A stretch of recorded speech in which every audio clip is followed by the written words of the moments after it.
Ladies and gentlemen, welcome back to the LCS as we are well on our way along the road to Arizona. It is the first weekend here for the playoffs. It's time for best of fives. It's time for higher stakes. It's time for C9 versus FlyQuest to open up the bracket stage. I'm Captain Flowers here with Kobe and Azael to bring you all the action. I feel like all of our top 4 teams, whenever they play, is going to be bangers, no matter what the matchups are. No matter what the matchups are, so I'm super excited here. And it was actually really close, so close that on the podcast pros that Raz did this last week, the pros they had on there with Dark Wings and Castle were both saying this match between Cloud9 and FlyQuest is going to be so close that it actually comes down to the coaches. And it comes down to who drafts better. And they were like, oh yeah, and like who wakes up and can just have a better morning and play slightly better, because it is kind of, they're attributing that to how much FlyQuest have improved. So I'm very excited to actually see this matchup, and it does put more emphasis on the draft. If a lot of the other pro players do think that has the possibility of swinging here. Of course, everybody's thinking about Nasus, and FlyQuest had a pretty big weekend last weekend.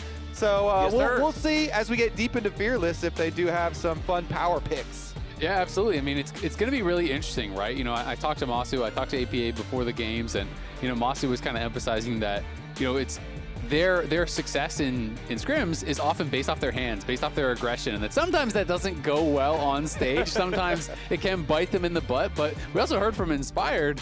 He called them the most frustrating team, the team he likes playing against the least, because they are so aggressive. You know, you really have to be careful about not overstepping against FlyQuest, because they will fight you at every turn. FlyQuest is such a fun team to watch, and me and Kobe were legitimately talking about this backstage before the games began today.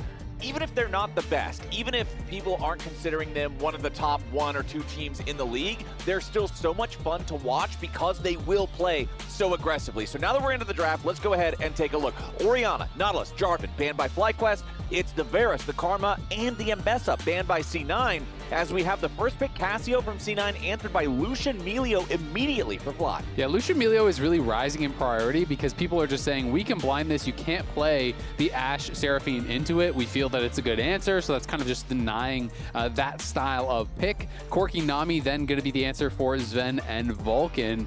And I do think that APA going for this early Cassio is interesting because you're taking this away from Quad in a best of 5 series. He's never going to get that. It is also one of the most played for APA and an absolute comfort pick, and it will not be countered in the first 3. So now C9 even has the ability to throw down some protection bans if they need.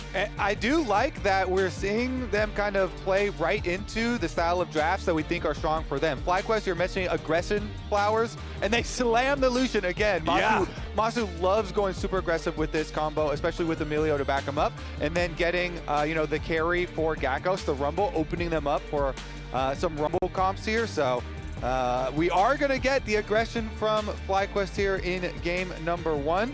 Let's take a look at the jungle pool, though, because Jarvan, is widely considered like super strong and like borderline OP on the patch right now. And so he's the only one that has been taken out. So you still get all the other power picks, like the Pantheon and stuff floating around. But you're getting targets here from Cloud9 instead because of Griffin's, Griffin's love for playing jungle Shen. They actually might signal, hey, we want to go Vi, so maybe that's why they're banning out the Shen. It has been used by FlyQuest pretty heavily to counter that champ, and so FlyQuest say, okay, fine. Your Shen ban means you're wanting to go Vi, so we're going to answer. Exactly. It's a jungle for a jungle, that targeted Shen ban you're talking about. On the FlyQuest side, their first ban in the second half, also the Aurora. They know that they've already locked in that Rumble like you're talking about, a power pick for Gakkos, but Thanatos is not afraid to play the Aurora top. It is a flex pick, but some top laners in our league just really, they don't have reps on it, they aren't experienced with it, or maybe they're just not good at performing on it, but Thanatos is not in any of those categories, so they want to remove that option. Nocturne also going to be another jungle ban here for C9 in the second half. Back over to the FlyQuest side. No, nobody's believing that. Come on, Masu. Just go ahead and show us what you're actually... Cog mid. I honestly... Outrange the Cassio? I give it a little bit of credence. We have seen this pop up a little bit. Insanity has played it even in NACL, but it is instead going to be, more standard pick. You said the right word, insanity. That is not happening. We are playing Victor from Arcane. That is what happens. I give it a little bit of belief. I've seen it around. Laser the wave, cast your ult in a team fight, and hope it gets big. We're going to remember this in game number 5. Yeah, game number 5 of Fearless. All right. He'll come crawling back. All right. Tell you what, if they play Kog'Maw mid in game number 5, you guys can put a sock in a blender, and I'll drink the soup. I will make that, yeah, okay. Sock soup. What a weird day. I got to put makeup on Raz, and then we get to make a sock smoothie for flowers. I'm willing to give Quad 5,000 RP to pick Kog'Maw. You want to pitch in? Say that. You know, you're not supposed to say that. He didn't say we can't bribe him. You got 5K? Actually, like, anyone in chat want to watch flowers drink sock soup? Can we get a poll or something? Let's crowdfund this. Yeah, let's crowdfund this. All of chat will help us. Everyone in chat. Hey, over on the other side, a little bit of RP. Flowers playing Lee Sin in game 1, by the way. Lee Sin, legitimately, I think he's so strong with the buff. For W buff to always get the shield and just being always 7 seconds is insane. This champion has really high skill expression, but it's also the general win rate right now, even in solo queue, is through the roof. I think it actually just got put over the edge. I'm completely with you, but the producer just said something very funny, and now I have to repeat it. Okay. He said we should actually be crowdfunding the socks for this. Oh Lord, no. Well, sock from a fresh pack of socks. I ain't wearing some dude's sock that he's had on his foot for the last 7 days. No, sir. I don't know. I'm kind of down with that. All right. We're going to take the sock voting and the crowdfunding, give it a little break, and we're actually going to ask chat for some serious feedback here, because the story I was talking about with how important the draft will be, we want to ask you who will win based on the draft right now. Spam either Cloud9 to C9 or FLY for FlyQuest, because both of these coaching staffs have been very, very vocal about their strategies and how good they are at drafting, and they have also both celebrated very early during games even, and we've had coach cams on them. So very excited for this one, with the possibilities of this series going deep. And let us know throughout the entire series. We'll be tracking who you thought won each draft before the game. I feel like it's honestly pretty even just from my own kind of preferences here. I don't think Emilio gets a lot of value. You know, it's really just the Petrifying Gaze. If you can be positioned to actually cleanse a Petrifying Gaze, that's about it. So I feel like Emilio, when it's not against hard CC, is not nearly as strong. And I do think that could work against FlyQuest a bit here. Well, yeah, we'll see. Maybe the benefits, because a lot of people love the range boost and the extra synergy with Lucian. We'll see. I think I definitely agree. It depends on, can they get the early lead and then transition him into the mid lane where they get poke to get to objectives first, because they're the team that doesn't have the tank. They don't have, easy setup for these objectives with frontline. So they are going to want, that classic Lucian in mid lane, getting mid lane priority to help them, go to the objectives early. And then we'll see, can Cloud9 with their more traditional team comp. Ooh, instant action here in the bottom lane as Masu loses out on the 2v2 trade. But I like what you're bringing up about not having the true tank on the side of FlyQuest, because I'm not going to lie, gentlemen, I just think Sion is OP. He's the best tank in the game. He dies, he becomes a carry, he scales infinitely because of how Soul Furnace works with stacking health. Whenever you have this character and the enemy team does not have anything even remotely resembling his archetype, I feel like it's a weighted game. Yeah, it is really, really difficult. And I mean, to make matters worse, all top laners know if you mess up your laning phase, you can actually just lose 1v1 early to Sion as well. Like, this character is really, really strong. And this is the result from Twitch chat. 59% saying C9. And look at that. This is our, gift from last week, where the coaches during the game were doing a little cheers, Red Bull cheers. Yeah. The FlyQuest one, they did a handshake. It was 2 weeks ago, and they were kind of celebrating. So we'll see if Cloud9's kind of more traditional team comp here with the, Sion on front line, and then the dual carries with Cassio and Corki is going to be able to find the advantage for their team fights. I still have my eye on the creativity possible here with Lee Sin.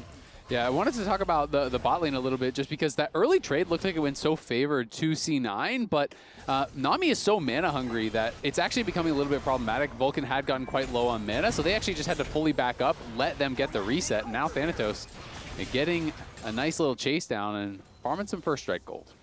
Yeah, Gatgos is getting a little bit of momentum there, but again, it's not a big deal. Sion very tanky. Scuttle Crabs about to spawn. Both junglers completing their full clears, both on the bottom half of the map, but considering the bot laners recalled on the FlyQuest side, about to recall here on the C9 side, there's not going to be a fight. And, you know, the lane that you're talking about here with the bottom side too, though, kind of following up on the aggression Flowers was looking for FlyQuest. Yes. And the draft with the early slam on the Lucian Melio really has paid off because, you know, Masu got the early back, so he runs back to lane really quickly here to get another push. And Corki, you know, your first back is just tier, so not the combat power there. And so we'll see about the follow-up because now with the junglers, you know, both finishing their first clears and stuff, they're going to have some time to go back on down to the other side. I will say that early investment in Control Ward as well up behind the Raptor Pit does help out a little bit for Cloud9 trying to track, but both junglers are headed top side right now anyway. All right, as the junglers head up here to the top side, let's see if Blabber can find himself an angle. He is on top of a ward. Gatgos knows this. He's waiting for Griffin to arrive, maybe to bait a 2v2, but no, looks like we're not going to get anything. And since we're still just farming, here was C9 coach Inero last week on why Cloud9 chose FlyQuest as their first round opponent. Well, we are selecting Fly. There was a lot of back and forth amongst us, all of yesterday and today. Wait, who had the supreme decision? Me. Okay, so when we cook you guys, that's going to be your fault. I just love that reaction from Griffin. He says so much confidence no matter what. He's like, I got to know who to blame and who to blame.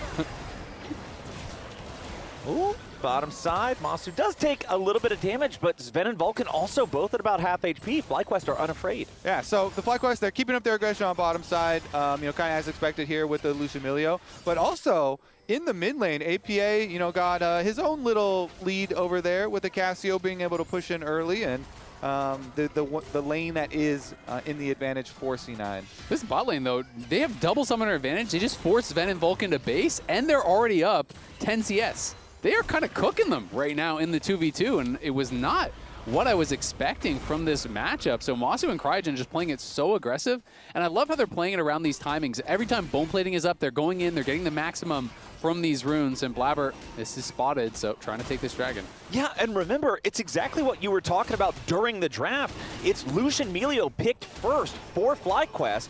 They wanted to draft this because they're saying you can't pick Ashe Seraphine into it. The Corki Nami is the response, and your response is getting blasted? That's, I don't know, maybe chat's been having a couple of drinks here with the 59 versus 41 draft favoring. This lane phase action here and the confidence of Masu and Cryogen has been on display all year long. And it's been really fun to watch for this bottom lane. So, yeah, I do like that they had the confidence to go for the aggressive matchup here and play it that way. The Zoomers, as you can see, the Zoomers are off to an early start, an early lead even maybe. Yeah, we wanted to track this. The bot lane race to Arizona. The Boomers versus the Zoomers here, fighting it out in the bot lane. And a little scrap over here. Man, I really want Vulcan's hat. That's a damn nice hat. Anyway, Blabber going in, looking for the play onto Griffin as he tries to turn it around, but no, it's first blood, and they give it over to APA's Cassio. This is a classic here, especially with the Blabber-Griffin matchup. Bottom lane still going. Yeah, Sven has to flash away. He's only got 100 HP, but Masu flashes forward with a double shot. FlyQuest make things even across the lane. Okay, so Masu and Cryogen do bail out the fail play from Griffin, but I was going to say, that is the classic death for Griffin, especially even versus Blabber, was over Raptors over and over in the previous matchup that they did have, though. And he goes for it, gets kicked there. The Lee Sin mobility really paying off. But then again, back to draft, as I was saying, that's why they slammed this Lucian Melio, so they can go aggressive like this. Yeah, Griffin is going to be able to go in. I kind of feel like Quad should have just committed more to it. You know, maybe if he actually flashes in, he doesn't get any autos down on the Cassio. I feel like it could have been closer, but then down on the other side of the map, Masu goes forward, you know, chunks out Sven. They get down his Valk, and once that's gone, they know they want to go really, really aggressive here.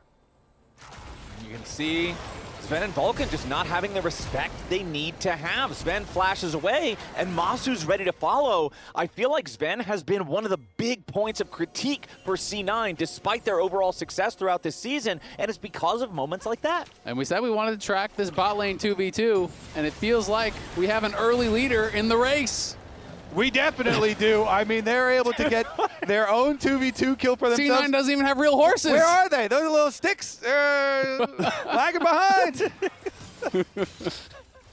All right, Zoomer. Okay, so is both this sides have 4 legs, but one side has horse legs, and the other side has people legs. Wait, Raptor gank. Okay, hold on, Blabber again, making a huge play with the Dragon's Rage as APA talks his smack in the all chat, and he and Blabber are again making moves in the mid lane. Wait, is all chat right before the jungler comes to gank too? That is diabolical. That is calling your shot. That is diabolical. I mean, you try and get in their heads, but I mean, they're demolishing now the jungle mid 2v2, which was desynced. Griffin, though, looking for more. Oh, he flashes over the wall, the wind becomes lightning, and now Sven is going to be your target yet again. C9 summoning up a teleport as the culling fires off. FlyQuest trying to back away. APA has arrived. Doesn't look like he'll be able to slither his way towards any sort of a counter kill, so everybody walks away, no dead bodies. Yeah, after the plays around mid lane not working out, jungler's like, all right, I'm going to go to my winning lane, try and play around there instead, since it's not working playing around with quad, but they get the teleport. That's about it. Yeah, at the end of the day, though, it's very, very close. You know, even though there is that mid-jungle lead for C9, they're kind of naturally winning on both of the side lanes. First Strike helping out a little bit, you know, for Gakkos up on that top side, and the bot lane 2v2 going really well here for Masu and Cryogen. So the question kind of becomes, you know, which lane can carry harder? How are these team fights going to go? Because we are setting ourselves up for a really close mid-game. Yeah, and since you've got the Melio in your pocket here for Masu, I do think he's going to have a good chance, of being able to carry. But we'll have to see about the first couple objectives, especially if there's a good Scion flank from Thanatos. You know, a good Scion ultimate to create a lot of space for them and construct a better team fight. They certainly have plenty of wards around the bottom half of the map for Masu to play confidently, and he did just hit his Essence Reaver spike. So he is at a really nice bursty spike right now. Blabber, though, maybe he's trying to come put this bot side of the map in check a little. Yeah, it looks like he's actually trying to wait and maybe catch someone in transition. Wrapping behind the Raptors here. Genius. Yeah, Blabber again looking for the play. Dragon's Rage knocks him right back in the petrifying gaze. It's a wombo combo of the highest degree as Griffin falls again. Meanwhile, bottom side, C9's bot lane might be behind, but they're staying alive. All right, I got to ask chat now. Who do you believe in more? Is it jungle diff or is it bot lane diff? Because the jungle diff is resulting... There's numbers on the screen. The Cassiopeia is more ahead than both Masu and Cryogen put together, Kobe. As now, the fight over the dragon begins. C9 have control over the pit. Masu and Cryogen, they're feeling strong, they're feeling powerful, and then they look at the rest of the scoreboard, they press tab, and they're not feeling so great. They back away. Yeah, that's a tough thing. Think about jungle diff, it gets you objectives. Yep, jungle diff gets you objectives, and Sven and Vulcan, they don't need to fight them, right? They just need to actually mitigate their loss. You know, they are behind, but they can just chill and allow Blabber and APA to keep running the game. Blabber has been so good with these early kicks. The combo with the Cassio, so nice to see that. The Dragon's Rage into that Petrifying Gaze time and time again here, getting multiple kills. And Blabber already had that early Eclipse. They already had the early Roa. Just now, the first item is going to be completed there for Griffin. And to me, it's a victory of planning. It's not even like a miracle just happened here. It was all about tracking and putting the ward and knowing the Raptor timing and wrapping around. Blabber goes here through the enemy jungle, no vision, wraps around on the Raptor timing. Not only does he defend his own Raptor play from Griffin, but then attacks Griffin's Raptor play, and APA is the beneficiary with this scaling Cassiopeia build. Is really, really big stuff again in this Blabber versus Griffin matchup. It's also just interesting because, you know, in pro play, 99% of the time, Sundered Sky is actually purchased. And that is not like an exaggeration. That is the literal number, the amount of time that it is purchased. Hold on. Down here in the bottom side, Sven has to get away yet again as Masu gets healed up by the cozy campfire. Melio is such a silly champion. I feel ridiculous calling out these names. Isaac, now that you're also a play-by-play caster, you can share in the ridiculousness. You don't love getting a warm hug?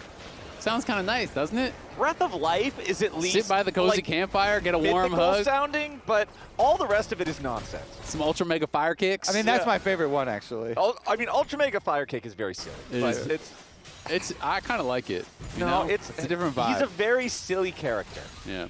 Okay, but he also already has his Ardent Sensor done. We know how much Lucian benefits from these Enchanter supports that can buff him up. So Masu and Cryogen are having a great time. But on the other side, Imperial Mandate also finished for Vulcan. So both of our Enchanters are ready to enchant, gentlemen. Yeah, it's Nami's core build. It's Nami's full build, actually. She's big like Yone. One item. flash burned here. Oh. Masu just dashes in, and immediately another summoner spell down.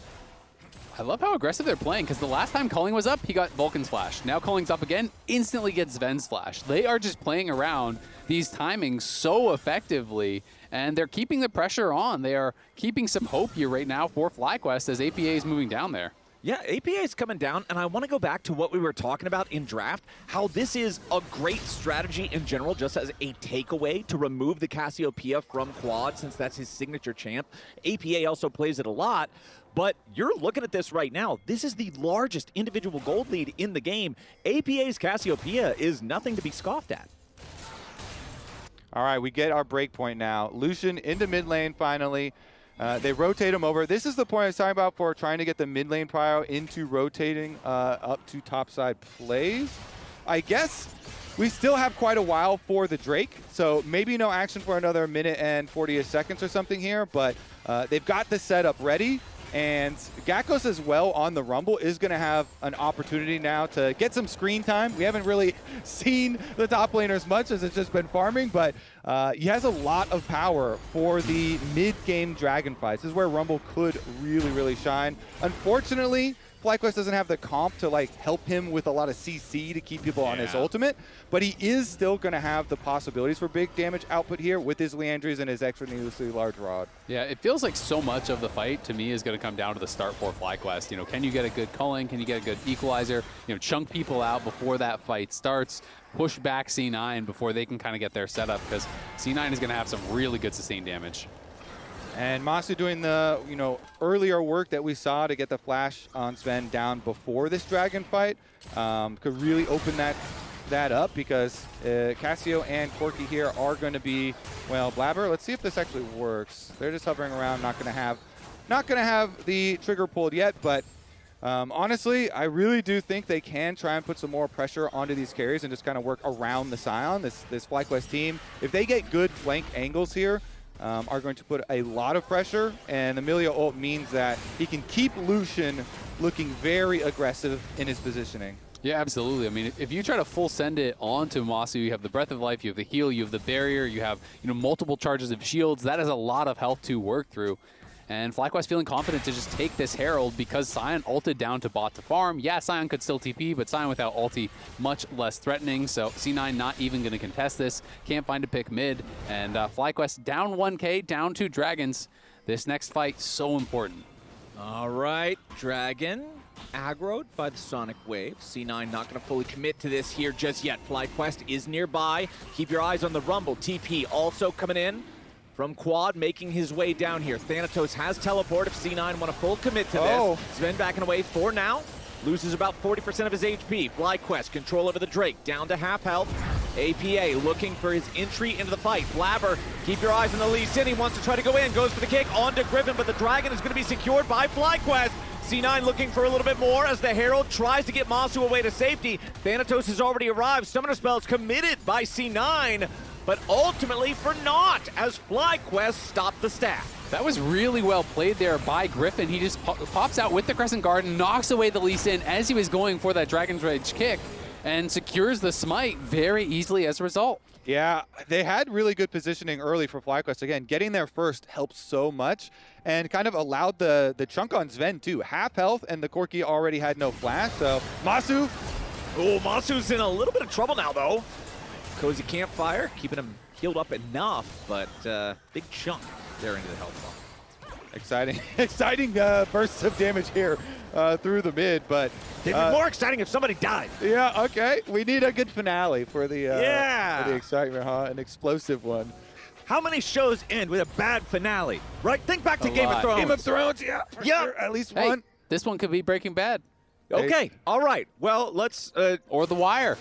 Oh, The Wire. I did enjoy The Wire. The Wire is great television. If you guys haven't seen The Wire, you need to watch it right now. I'm just going to go ahead and recommend it. And I was just checking back because it felt like Thanatos showed up to that fight so late, but he was just waiting for the ultimate cooldown to come off. So again, it's a couple knock-on effects because he uses the ult to get down bot to catch a little bit more farm. That meant they gave up Herald. That also meant that they were pretty late to the Dragon.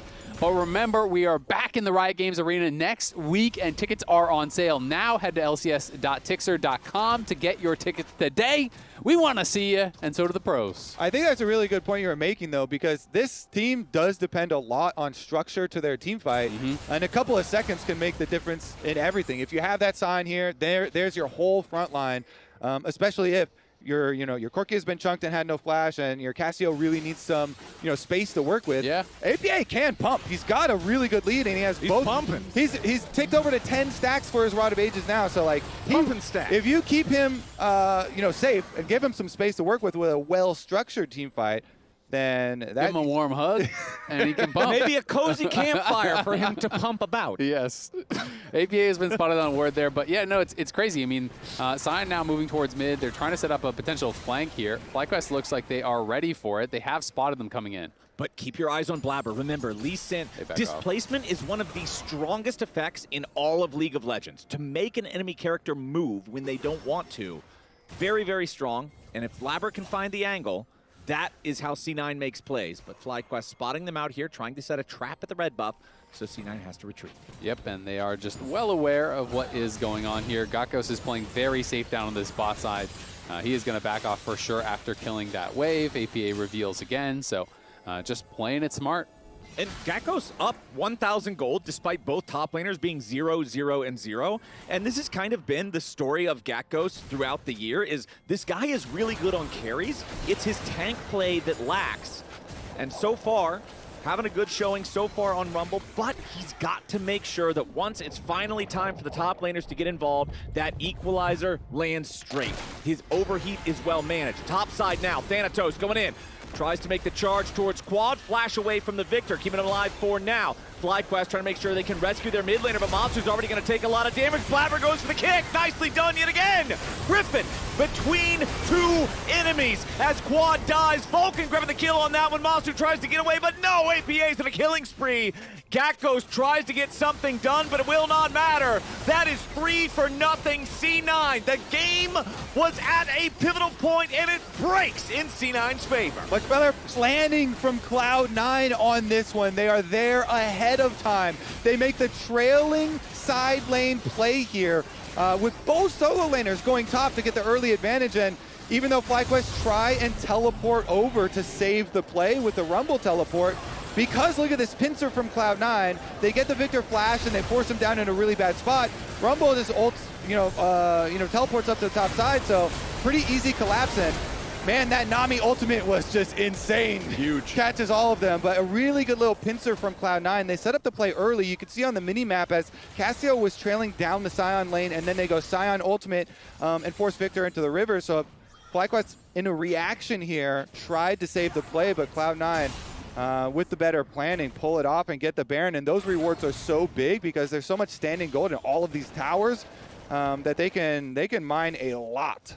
Yeah, they absolutely can. I mean, I talked about the importance of the start of the fight, and the start of the fight was just horrible for them. It's Quad having to flash away. It's Masu getting chunked out. It's, FlyQuest not in position there. So great play from C9, and Blabber has just been on one in this game. Yeah. Really looking good, looking so decisive. Lee Sin back in the meta, and now he has his Sundered Sky done, probably working in towards a GA as that third item, and he is just crushing it. I really love... Oh, hold on. I don't love when I'm down to 100 HP, nearly getting bursted by the enemy bot lane duo, but I really love when Lee Sin is back in the meta for jungling because he is so skill expressive, because a poorly played Lee Sin is crap. He doesn't do anything, but a well-played Lee Sin, a Lee Sin like what Blabber is doing so far, makes plays out of nothing. And the jungle matchup is going to be so important throughout this series. Blabber obviously dominating in the first one. This is Griffin versus Inspired and Blabber, who a lot of people are looking at as some of the very best junglers in the league, top teams in the league. You know, when you think back to Lock-In, he got dominated by these junglers. That was the story of the series. More recently, yes, they did lose to Cloud9 1-2, but that was still a way more competitive series from Griffin. You know, he was in there, giving as good as he got.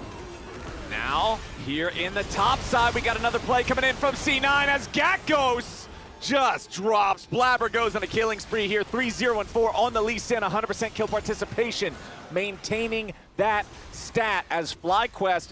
Honestly, gentlemen, they are just scrambling to survive at this point. It's a C9 6,500 gold lead.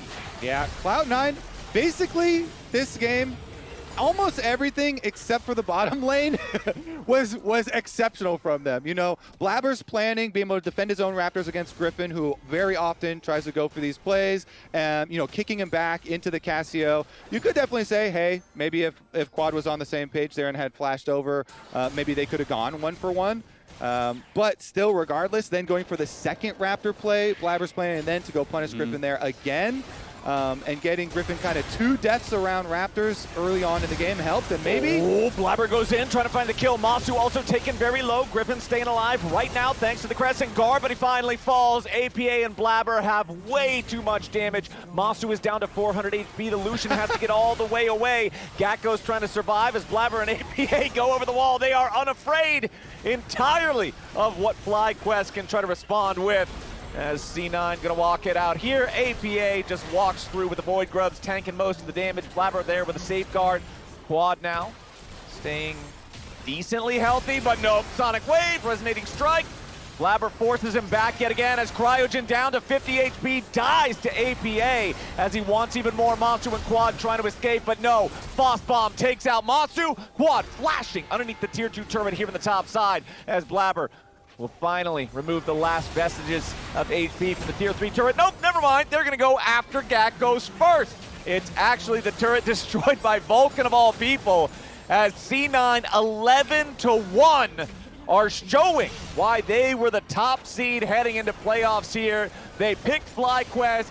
Griffin said, oh yeah, well, we're gonna know who's responsible once we beat you guys.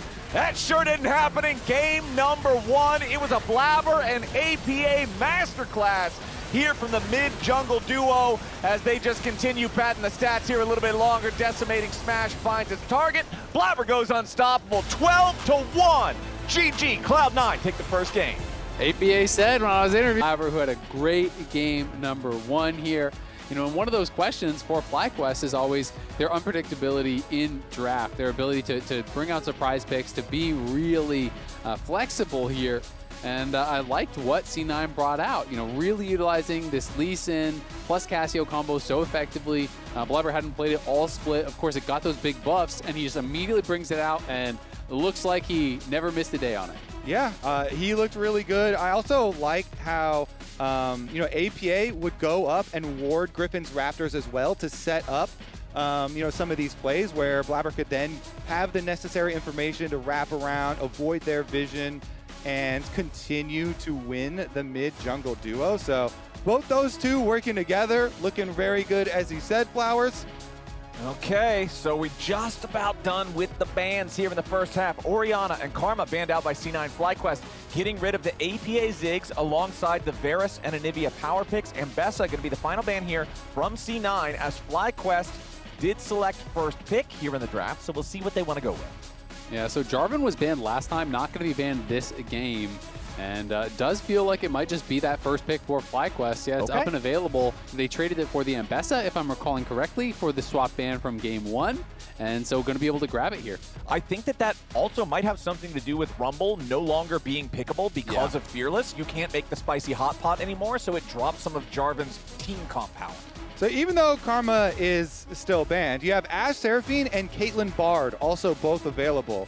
And so if you want to invest into the Caitlyn Bard answer here with the Jarvan on your side, it puts a lot of pressure on low mobility carries. And guess what? That's exactly what Ashe and Seraphine are. So this is exactly what I expected here. If you're giving over that opportunity the dangerous power of Ashe and Seraphine. Yep. The drawback is, okay, they don't have their own, mobility and dashes and stuff, so you punish them with the champs that are like Jarvan and Bard to blow their, summoner spells, and then Caitlyn with the hard push for the lane. Yeah, I mean, Caitlyn Bard has been very effective in the LCS, and it's going to be interesting to see how FlyQuest does. I mean, they won the 2v2 last game. They were the ones blind picking. Now it is going to be C9 blind picking, and FlyQuest are going to have their opportunity to try to counter that 2v2. And so we'll see if they can perform even better as APA going to take some comfort, get themselves even more engaged. And now I feel like FlyQuest just need to ban out some of the bruiser options to kind of pair alongside that, because FlyQuest clearly, want to limit the front line that C9 is going to be drafting alongside this comp. And since we have bottom lanes drafted for both sides, but mid lane drafted for C9, jungle drafted for FlyQuest, I expect to see differences in the roles you're banning here in the second half. You can already see C9 banning away that Twisted Fate, which can cause a problem for Annie. He can get to the other lanes faster. He can participate more in team fight type scenarios or skirmishes. Meanwhile, on FlyQuest side, they're saying, all right, we got Jarvan. This is a really high power champion. Let's remove some of the high powered answers. Wukong, the first one. I will say, when Wait, you can't practice that. They were practicing that in scrims, remember? The Swedish quad is foiled. Yeah, it got leaked. That's why you don't put out content like that telling people you're practicing in scrims. Oh, we're going to play this. Maybe you shouldn't ban it. I will say, okay, so here we go. We get the instant Nefiri for a carry jungle threat here for Blabber. It gives you a lot of options to also still go for invades, because Nefiri has so much mobility and the ability to avoid punishment if enemy laners collapse too, with your mobility as well as your untargetability here. So could try and put even more pressure on him. I was talking to Avali recently, and she's been grinding solo queue again, and I woke up one morning to 20 Discord messages that started with, WTF is Nefiri, what's going on? As a player who plays squishy enchanter type of champions, this character can really be a problem diving onto those high-value targets. So Caitlyn, Bard, Jace, all very good for Nefiri to lock on. Absolutely, and I'm just thinking about for Masu here, it's not just the Nefiri, it's Flash Tibbers plus Nefiri plus the Encore. That is very difficult, and Thanatos, he's going to be able to get the counterpick, the answer of the York into the Jace. It's a matchup I really, really like. I do think it is quite strong. And FlyQuest looking to try to play through side lanes, clearly with Ryze, Jace, a good ganking jungler, and a Bard moving around the map. But C9 now have a really strong side laner of their own. Yeah, at FlyQuest, they just love the style where you're pushing everywhere. You're keeping up the pressure the whole game, and if you can keep up the pressure everywhere, it looks great. You suffocate your opponents, you get your early lead, you're snowballing. It makes it easy for you to go to objectives because you're already pushing all the lanes, so then you can rotate first and go over there, and you can set up your Caitlyn traps. But if you kind of get cracked on that and the enemy is able to get some early game gold or objectives, then it can kind of all fall apart. And when it does fall apart, it falls apart in a spectacular way. So we'll see. Can they keep up the pressure? Siege with the Caitlyn Bard, rotate over, sieging with the extra range and damage that they have. They've once again indexed quite heavily into the damage. We'll see if the Bard as well as the Jarvan can also punish these champions that don't have flashes here, the bottom lane and the mid lane especially, for APA as well as for Sven and Vulcan. And FlyQuest, if they can bounce back here, because game number one, Blabber was really able to orchestrate most of it and kind of dictate a lot of the early game. Basically all of the first 3 kills in the game were around them, around mid and jungle. Yeah, and I think that for FlyQuest, you are looking at Cryogen. Oh, goodness, that is... Lord have mercy, that is not what I wanted to see. If I want to see a close series. Yeah, that brush is... are you guys still okay from that? No! What do you mean still okay? I was never okay. Okay, He tried to psyops us with that. Yeah, what is that? All right. My bad. That's a traumatic BLG Masu series. has the base, by the way.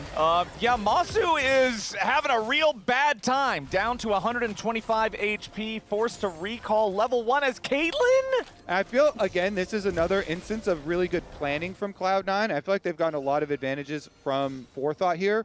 You know, bottom lane, they know it's going to be, you know, dangerous for them to deal with, both because Cryogen and Masu are both very good, but also the Caitlyn Bard, hard one to deal with. So they invested in having APA go down there, and the investment paid off. All right, well, as the investment pays off nice and early, we've got Raz standing by for an interview with Cloud9 coach Enero. That's right, Enero, and you just came on by and you saw the fact that both sums were burned by Masu and was sent back to base. Talk about the impact of that. It's obviously pretty nice. Like Ashe Seraphine and Caitlyn Bard is kind of a battle, both sides. Like whoever wins this, it's pretty nice for the game. More important than normal. It's not just like a whatever bot lane. Like you really want things to swing in your favor. Like I think in this, I can't see before, but because we got pushed, we had the opportunity to look for something like this, which we're planning before the game if we got shoved.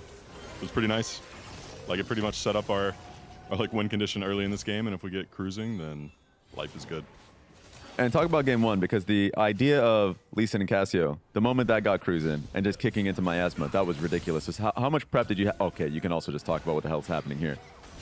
I don't know what's really going to happen here outside of he's going to lose some HP, but yeah, for the last game, we were practicing that comp a pretty good amount through the week. We're pretty happy that we got that, like just all together. We have that one in our draft sheet, so we were like, damn, okay, nice. We really smurfed through this. Yeah, it's annoying, you know. Lee Sin kicks you, you get put into a miasma, Cassio ulti. Your life is kind of ruined. It just sucks. Like, it's hard to play against for the other team. Lee Sin's been like jumping up in priority in a lot of different like matchups, a lot of different games. Same with like an inferior like this. So yeah, I mean, it's just strong for Blabber, as I'm sure you can imagine. Yeah, Blabber's the type of guy to love these types of champions. So we've been abusing him pretty hard. Pretty good for us. And before we send you off, give this bad boy a good luck squeeze. Yeah, just I got you, big yeah, I dog. got. Back to the casters. What the hell? I love that. I feel like that was too personal. We should watch that. I don't It's a want to good see thing. that again. It's a good thing Raz's close spends with a narrow. You know? They're just close like that. Yeah. But back to this game and the planning from Cloud9. Again, they had really good early game planning that starts with level 1 with the Annie going down there, and then Blabber followed up on it. And now Cryogen under pressure yet again, down to 200 HP. The Caitlyn Bard, the answer to the Ashe Seraphine, struggling here early on once again because of the level 1 planning from Cloud9. Yeah, I mean, Masu's still level 2, and the enemy ADC is level 4, so I'll let you do the math. Yeah, I'm not a mathematician, Isaac, but 4 bigger than 2, yes, sir. Like, that's about how it works. As C9 is up 700 gold here. The only lead FlyQuest currently possesses individually across the lanes is there in the top side, but you would expect that when Gakkos is playing the Jace. This is the second game out of 2 that Gakkos is on a carry, but now FlyQuest making the move down here in the bottom side. Cryogen flashes forward, tries to find the Tempered Fate, ain't gonna get it, but Sven's already in some trouble. Quad putting down the damage, and Sven dies. FlyQuest find their kill. Really nice roam here from Quad, you know, utilizing some of the pressure that he had in mid lane, gets down towards bot, but there is going to be a cost. He's going to be losing minions. He's going to lose 1 plate, and the kill went to Cryogen. So it doesn't really help Masu much at all. Masu didn't even get an assist from that, and it's 39 CS to 19. Masu's only buy is still just a cull off the back of this. And he's not even level 6 for Quad, so he can't like realm warp back to the minions earlier or anything. So as you said, you had a turret plate and a minion wave. Cryogen, though, he's going to try and at least make a visit. Okay. Hello. That was a visit. He said hello. He got his electrocute. That's it. Bye-bye. APA going to go ahead, take his recall here right now. Cloud9 still 700 gold ahead. So this bot lane that is going to be the war zone that Enero is talking about down here, and clearly, you know, both teams investing heavily in with resources. Going so nicely for Sven here with the early boots makes a really big difference on Ashe, the mobility difference. So I'm going to ask you guys' opinion on this because it's very rare to see a Caitlyn down almost 30 CS early on in the game, and Masu has opted to just go for a call when he recalled. He needs to try to catch up, and that's how he's choosing to do it. Do you guys agree with this or no? Because I feel like call is normally what you pick in a lane that's not highly contested. Yeah, I mean, I think the reality is he had 450 gold. What are you going to do, right? You can buy 1 longsword, or you can buy a cull. So he's kind of like, well, I'm already screwed. I can't fight him with a longsword, so I may as well buy a cull and hope that I get some random kills or I get some random plates and we can come back in the game. Well, FlyQuest at least going to secure themselves the first Drake here, 6 minutes and 15 seconds into the game, so pretty early on that one. As looking across the board, it's, oh, okay. The horse is on the other foot. C9 is taking the lead in the bot lane race to Arizona. See, the elderly, they start a little slower, but you know, game number 2, now you get a little help. They're intelligent. They call their Annie mid laner, give them a little burst, double summoner spells blown, and a lot of damage early. They got their morning stretches in. They took a nice little walk, you know, had some coffee. You guys know that both of these dudes are younger than all 3 of us, right? Yeah. And you're talking about them like Did you get your morning stretches in? No! Well, no wonder you're not in tip-top shape. It can show. All right, fine. I'll make sure I stretch tomorrow before we have our games. As bottom lane, it's once again problems here for Cryogen. Goes on a magical journey through the wall, stays alive here with about 200 HP. But once more, it's Vulcan and Sven making their way forward, finding themselves barraging the turret, picking up that second plate as Blabber jumps over the wall into the Dragon Pit and looks to invade the enemy jungle. Yeah, the thing, too, about getting your bot lane ahead early when you're playing Ashe, you have Hawk shots also to help follow up. So jungle invades are going to keep on coming, lots of extra pressure, but look at Griffin coming down the lane. So Griffin, avoiding any sort of jungle presence from Cloud9, comes down the lane to look for something. And since he's got a Bard to help him, okay, a little bit of damage there. Vulcan fires off the Encore, locks up Cryogen, and FlyQuest, as soon as they know Blabber's around, they're backing off. Yeah, really nicely done there by Vulcan. He just needed to buy time because Sven is the one with no flash. Vulcan has flash. He can flash the Cataclysm. He's going to be okay. APA, you know, Blabber, they were cheating down to try to protect, so this was a good window to look for there from FlyQuest, but C9 had it read like a book, and you know, we're joking about the age of the rosters, but there is a big difference in the ages of the roster and the experience. In all of Tier 1, FlyQuest is the youngest roster, period. Not just in the LCS, everywhere in the world for Tier 1, they are the youngest roster. And Cloud9 is one of the oldest. It's about, I think, 57 or something like that rosters. So they are one of the ones with the most experience here. Ooh, Tempered Fate forces the flash out of Sven, and now Vulcan is going to be the target.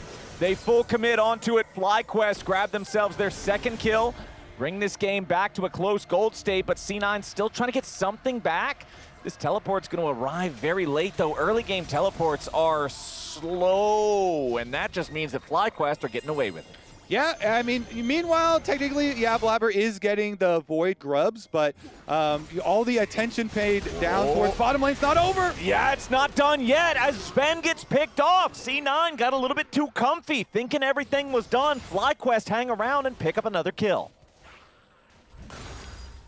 Now topside, they're going to go for the counterplay dive. Okay, they want to immediately stoke the tower aggro with Blabber because he can use the Call of the Pack to get himself away. Nicely done. Thanatos staying alive even though the turret is heated up. C9 strike back. Grubs could be really good for a Yorick later on, too. Help out with some of the turret plate taking for themselves.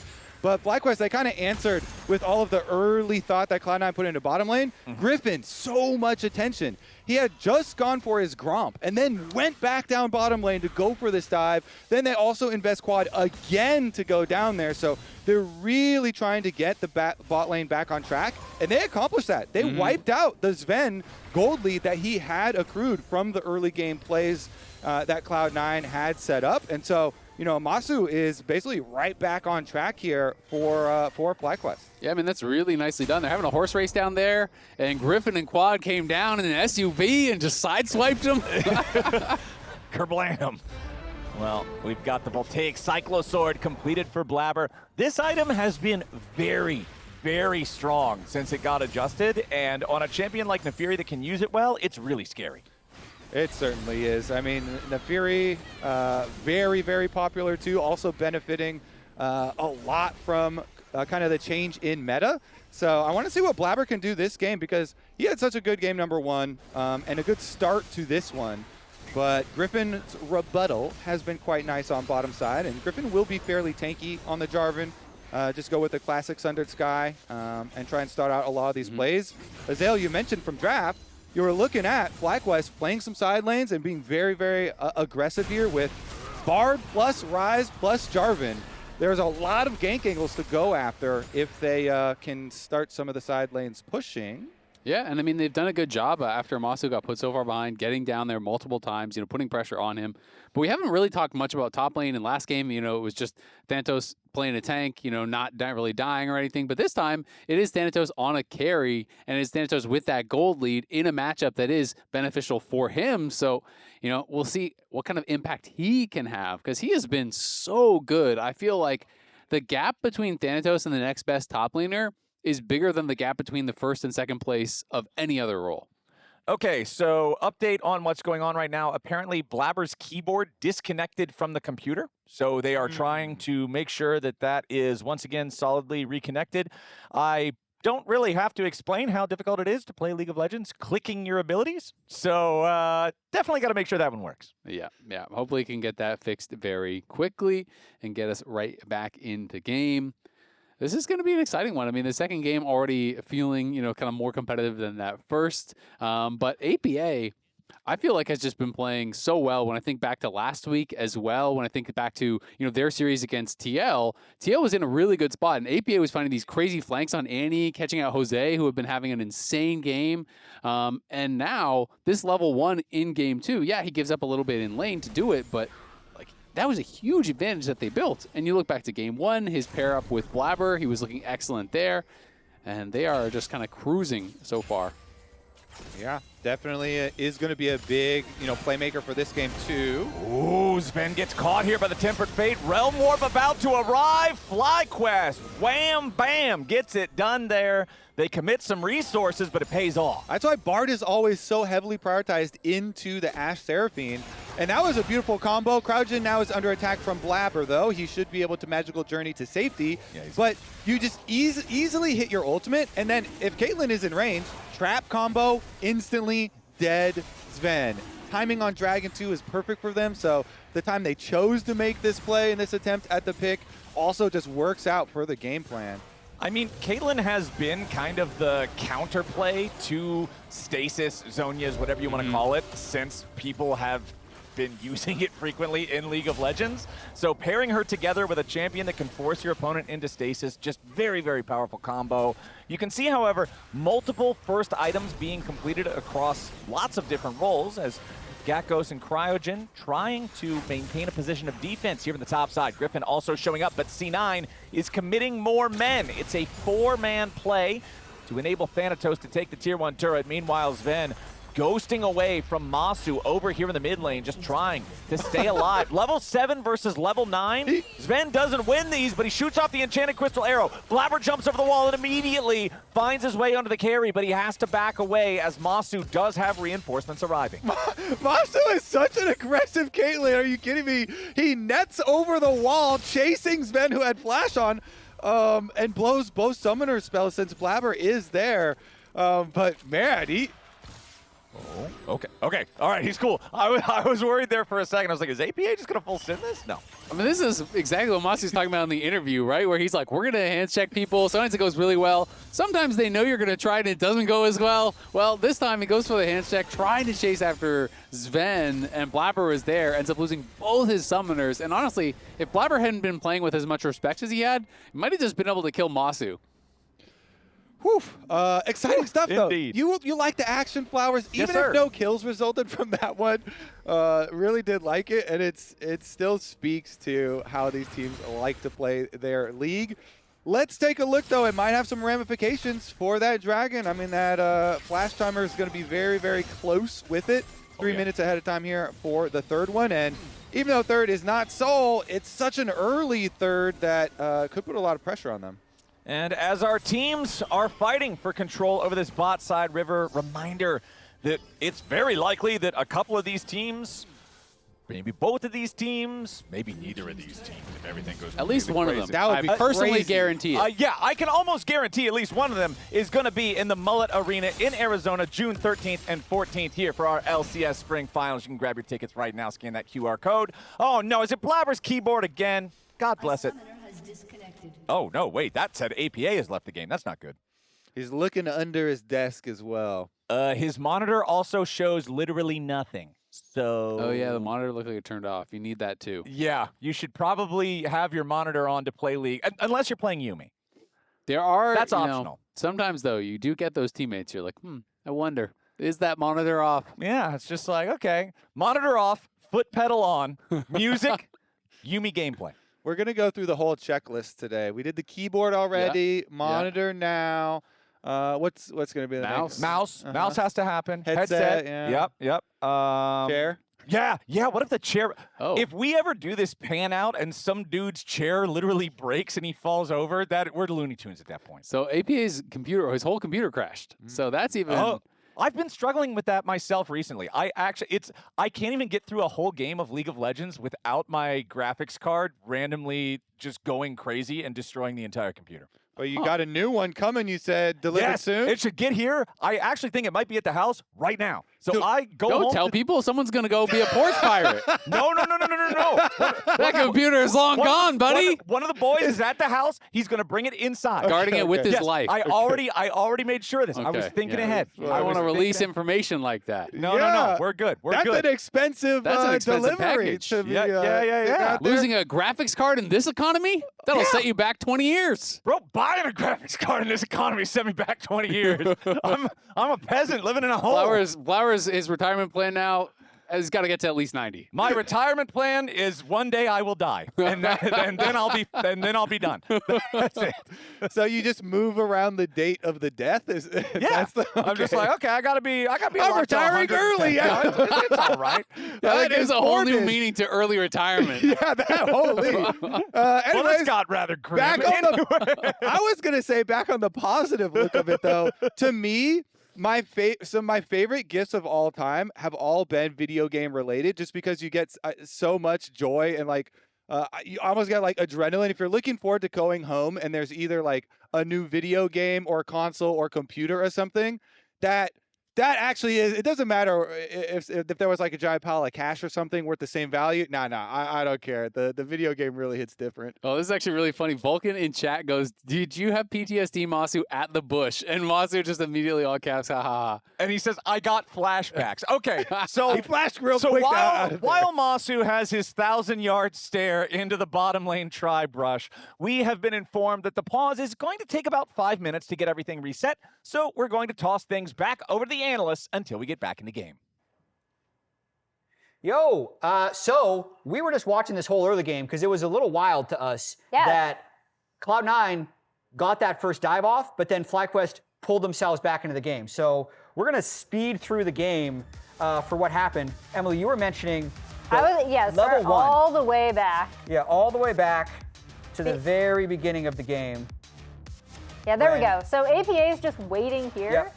And Masu runs immediately into him, right? And I think he thought he was safe because the rest of FlyQuest had seen Blabber up in the Raptor area. But yeah, that is what actually ends up setting up this dive because he has to back. They're able to push in the wave, and then Blabber does this neat wraparound onto bot lane and kills Masu. And they get the first kill. But here's where I think it gets super interesting because it's like the butterfly effect of this dive. So it's a 3-camp to bot lane gank from Blabber, and Griffin essentially then gets to just do a full 7-camp clear. He takes Gromp, he takes Blue, he takes Scuttle, and Blabber, after that mid move, just takes Wolves and his own Raptor respawn. But then, watch this, Griffin goes to take his Blue, gets the Blue, gets out, and crucially pulls APA's timer, which allows the quad roam to go bot lane, which eventually killed Vulcan. And just like the continued knock-on effect becomes really interesting here because now Griffin's 11 CS ahead of Blabber. The mid-roam has at least equalized the experience if it hasn't equalized the CS, and Griffin ends up being stronger in the game. So he takes Drake off of this. Then they start just playing hard around bottom lane. Griffin's level 6 at this point. He still has an advantage on Blabber, and it's really still all about this bottom lane and how can FlyQuest find their way back. Zven hit level 6. They tried to all in onto Crougen, didn't get it. Game is ready, so we get to toss back before the really fun stuff happened, but I'll TLDR it. Griffin used his experience advantage to continue to send bottom lane, eventually getting this dive, and after this is when the game really started to put Zven further behind, but we got to get to the game, so Cashers, take it away. That's crazy. Thank you very much, Jat and Clown Raz, who has such a stoic look on his face. He's so but such serious. silly makeup. Kobe, you did a wonderful job. You did. It was beautiful stuff. Why so serious, Raz? You want to know how I got these scores? I lost fantasy by 200 points, and my father. Anyway, let's. That was good, but it should have been. You want to know how I got these whiskers? You want to know how I got these whiskers on my cheek? No, it's okay. All right, I got to get back into this, otherwise I'm going to lose my mind. Anyway, Cryogen might just lose his life here. No, he's fine. He gets away with a nice self. McHale's stays safe. So, even though we had the pause, if you think back to what happened right before the pause, we had Masu losing both summoner spells, and now we come back and Cryogen loses the McHale's cooldown and the heal cooldown. Cloud9 in the last, of game time, 45 seconds, just took away most of the utility of the bottom lane from FlyQuest here with just a couple of quick plays. So maybe that does open up an opportunity for them to punish, because you have Ashe, Arrow, Seraphine ult, Annie ult. This team has such strong engage. So, Isaac, I want to ask you this question specifically because I know that you are a top lane aficionado, mostly because everyone hates playing top lane and you're the only person who will play it in most lobbies. But I know that you're a Yorick player, you're a Yorick understander. If you take the Yorick out of this equation, right, that is the single big lead for C9, FlyQuest is actually up almost 2,000 gold. So what is the C9 play to enable winning through Thanatos here? I mean, if I'm Yorick, I don't really want to actually group for fights. I think you want to play for gold. If the Jace is going to go to a fight, it's a little bit tougher because they have the 2 early dragons. But if you could get this next dragon, buy time for Yorick to split push, I think that really is the way to have success. Okay. I would be heavily pushing. I would be asking for wards, and I would be asking for Blabber to stand behind me so that when they come for a gank, you easily win those 2v2s. I don't think there's a 2v2 on the map that Blabber and Thanatos can lose. And they do have the Void Grubs, even though they aren't super strong right now. They're getting a buff, but it is nice. A little bit of extra damage there. Try and get some more split push money for himself. He has the Maiden summoned, and right back out to that top side. So we'll take a look at the timer, because 30 seconds on that dragon that you're talking about. So, Flowers, you asked me a question. Now I got a question for you, because I know you have some really strong opinions about top laners and about All-Pro. So FlyQuest has all of these leads, but Thanatos has all the gold leads for C9. So what do you think is going to be the bigger advantage? I think that having Thanatos as your top laner is the biggest advantage that you can have, because I don't think it's anything even close. It was so hard for me to vote on this category because I wanted to pick Thanatos 3 times. I don't think anybody else... So you disguised him. Yeah, exactly. So I picked Thanatos work first. Here. Second, I voted for Cloud9's top laner. And third, I picked Thanatos for the couple of games that they have lost in the series that they ultimately did win. So this guy is just such a difference maker. He's such an X factor that it's hard for me to not believe in him. It's hard to argue with that. I mean, he has just been killing it. I feel like at the start of the split, there was a lot of talk about, Morgan and if he was going to be able to really compete with him. And I do feel like Thanatos has really separated himself out from the rest of the crowd. Has just been so good, because it's not just his carry play, it's his tank play as well. He's actually undefeated on Sion now. Okay, Griffin forced back here, losing half HP to APA's burst. And this is exactly what the doctor ordered. Isn't that right, Dr. Azale? C9, they grab this dragon. It delays the FlyQuest stack. It means that Thanatos doesn't have to group with everybody. They just punch their ticket to a Yorick split push game. Exactly. That's so big, being able to take that one dragon. So now the soul pressure is off. You're going to have about 30 minutes in this game before they're really threatening soul, as long as you can keep some pressure up. So it's going to give a lot of time for Thanatos to get up there, and it becomes a nightmare for junglers too, because when you're this far ahead on the Yorick, you can move in, take camps away really effectively, and just start to snowball that lead and get yourself to a point where if you have to show up for the team fight, you are ready to go. Especially since Yorick is a juggernaut, and Jarvan, as an engaged champion, has a lot of his power budget in his ability to close the gap and start the fight. That's exactly what a juggernaut wants you to do. If that Jarvan ever tries to jump on you, you turn around and hit him in the head with a shovel. As someone who's been hit in the head with a shovel, I can tell you right now, don't recommend it. It hurts a lot. You eventually recovered, but it took a while. Yeah, exactly. So we saw Flowers all-pro vote for top lane, but we want to know who runs the Rift. You do. Vote for Kia MVP and your Kia all-pro. Scan that QR code and do your fan duty here. submit your fan votes. Let us know who you think should be winning these awards. We need to hear from you as well. We submitted all of ours. Back into this game, though, Infinity Edge done for Masu now, and the summoner spells are all back. So we kind of waited out that period where they had no flash, no cleanse, no Mikhails, no heal for themselves, and now the FlyQuest bottom lane is much more capable at fighting with the side lane pick. Oh, beautiful shot coming in from Sven. The enchanted crystal arrow weaves a spell, and Gakkos is already down. However, Vulcan gets locked up inside the rune prison. Now Quad's got to try to get away. Cryogen looking to protect him as FlyQuest make it an even trade here. Wow, that was really well played from FlyQuest getting up there. I thought the Quad was going to die for sure, but this is the cost. Yorick crushes towers, and this is exactly what you want if you are the Yorick player. You want action on the other side of the map. You want time alone here to be able to push up farm plates, and just like that, he is up 1.6k. Yeah, and you want your enemy team to burn through their teleport summoner spells. Not only do they kill off the enemy top laner, but no teleport on Rise now, having burned that one. Much more freedom for Thanatos. All right, Thanatos is off to the races. 2,000 gold lead here with the Yorick Spear of Shojin also completed. So fighting him was bad earlier. I'm looking again. I'm still looking. Arrow here. Okay. Connection. Oh, nice. But today on the foot. I have TP. Yeah, Let's go. Guys, look, Depart. Yeah, nope. I don't want to use TP there. Cancel. Yeah, They one shot. I don't want to use TP there. I've been care now. Don't go. I'm gonna push bottom. Nice, Nandros. Nice. I'll hit you. He's cooked as soon as the arrow hit him was exactly what I thought.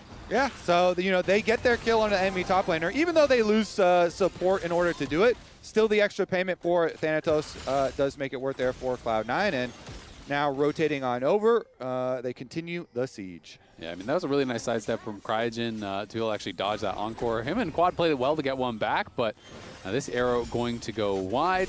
Would have been a cleanse down for sure on Masu if it hits him. Cloud9, though, like you say, is very, very happy about it. They get the full tower on bot side. APA even got a plate or two from that top lane, a tier 2. So Cloud9 keeping that pressure up. And FlyQuest, even if they grab this next dragon, it's still a long time until they can threaten Soul and actually force Thanatos to group. So Spear of Shojin done now for both Thanatos and Blabber, which means, at least the way that I'm looking at it, if FlyQuest doesn't start off a fight instantly bursting someone down, once you have all 4 stacks on Spear, your cooldowns are coming up so quickly that I feel like the extended fight naturally has to favor you, right? Yeah, I mean, it's definitely a high consistent damage. Okay, meanwhile, consistent damage not required. Cryogen found in his own jungle, and C9 gets the pick. Now Griffin's got to be careful. Thanatos finds a little bit more damage there with the ghouls, but C9 going to take the tier 1 turret. Shout out to the observers too. Turning off the lights there, showing the vision from FlyQuest's side. And then APA is able to sneak into the brush, makes the bursty play again. Nice proto belt move from APA, and the vision control here for Cloud9 closing in around FlyQuest. You can tell how dangerous it is getting for them, and they're not really able to play this comp how they want to. Proto Belt is under a lot of criticism these days because everyone has been mind-controlled by Chovy to build it on literally every champion in the game. Proto Belt Garen mid at this point is not out of the realm of conceivable possibilities, but APA making it work here on the Annie. Yeah, it definitely makes a lot of sense here on the Annie. Your job is to really set up fights. It's effective at doing that. And Cryogen, that's his first death. He has been playing with fire for a long time. He has been the one tasked with getting vision back, being able to move up and put himself in these dangerous spots. Masu. Okay, Thanatos moving forward, finds Masu there with a Dark Procession, but Thanatos just going to walk away from that one. Perfectly walks in between the traps as well. And he actually desynced himself from his Maiden and has the Maiden still pushing bot. So while he's making a play towards mid, trying to push out Caitlyn, he's pushing bottom and helping out with the Dragon. Flowers, your votes are making a lot of sense. I mean, get to a top laner who can do 3 things at once. What can I say? I'm good at voting. I'm the best. That's what you can say. Did you see the smile on his face, too? He is very happy with himself. Guess what? I voted for the right guy. This dude is really good. He owns the top lane. 1-0-0. He's got his last Whisper in inventory as well. About to evolve that one here with his next item completion. And it's just going to mean that nobody can endure the relentless onslaught of the Yorick. And while releasing the Maiden is pretty cool and can give you that side lane pressure, it also means he's now without his ult for about a minute and a half, right? So there is that kind of period of weakness.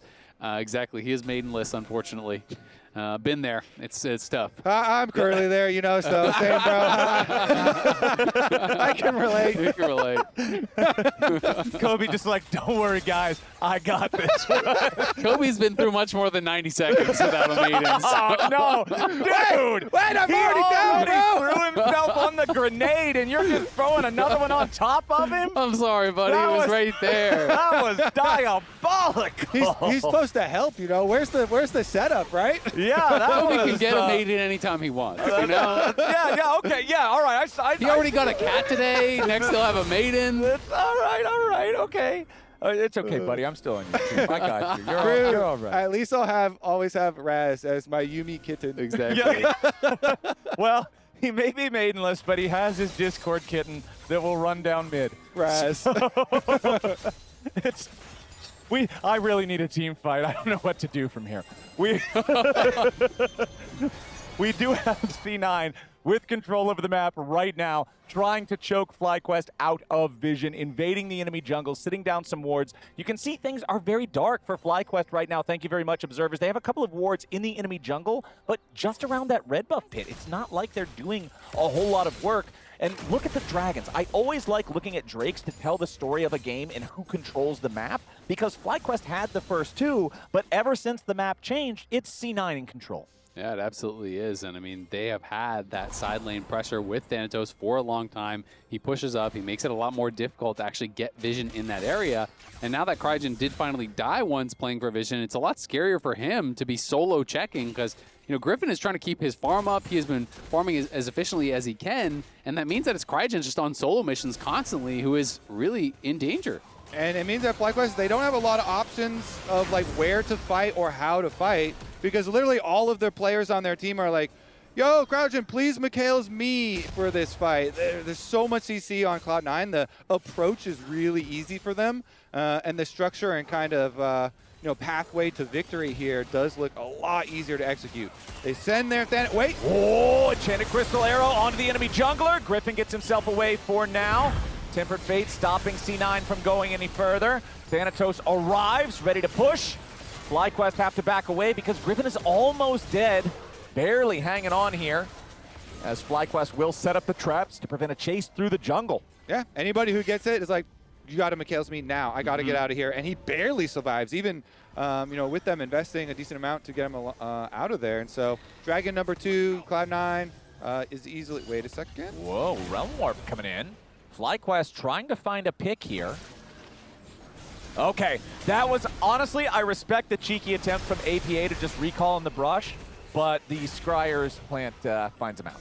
I think that was actually his teleport in the brush, it looked like. So he's down a teleport. You know, he did not have his ultimate up and available, so not like you're going to fight your way out. So they're going to force now, because not only is he dead, when he respawns, he can't TP. Okay, I like this from FlyQuest. Forcing the Baron, forcing the issue. C9 has to respond here in a 4v5. Thanatos caught in a bad spot. This is exactly what FlyQuest need. Masu goes on a killing spree. FlyQuest now with a 5v3. Sven, Vulcan, and Blabber trying to do something about the Baron. FlyQuest, it's only Quad that's actually hurt. Sven tries to flash away, but Griffin goes in, goes after him. Griffin gonna be taken low, but it's Vulcan taken out. Griffin finally dies. Sven's gonna follow though, as Blabber tries to get away over the wall. A double kill. Back over to Masu, making an ace for FlyQuest. FlyQuest, they see the angle, they make a pick and immediately force on Baron. They get so much more. Huge gold swing in their favor. These guys have no fear, man. Look at the instant flash from Gakkos. They see Thanatos, no hesitation, Ghostblade pop, flashes over the wall. They full send it. They are not concerned at all. They think this is the best moment to go for the play, so they are going to full send it. And then this engage on his Sven, flash, force out the flash from Sven. In comes the Cataclysm. And you see Cryogen, just as the ult from Seraphine was coming forward, he flashes, makes sure that he's going to connect. They go for the magical journey, get inside for the last kill as well to chase them all down. And the coaches are on the edge of their seats as well. It even earns them the 3rd dragon here. FlyQuest, honestly too, sometimes if you feel the game kind of collapsing around you, I feel like the last couple of fights, they were like, there's not a lot of ways for us to approach, and we really are just trying to survive and escape the Cloud9 engages.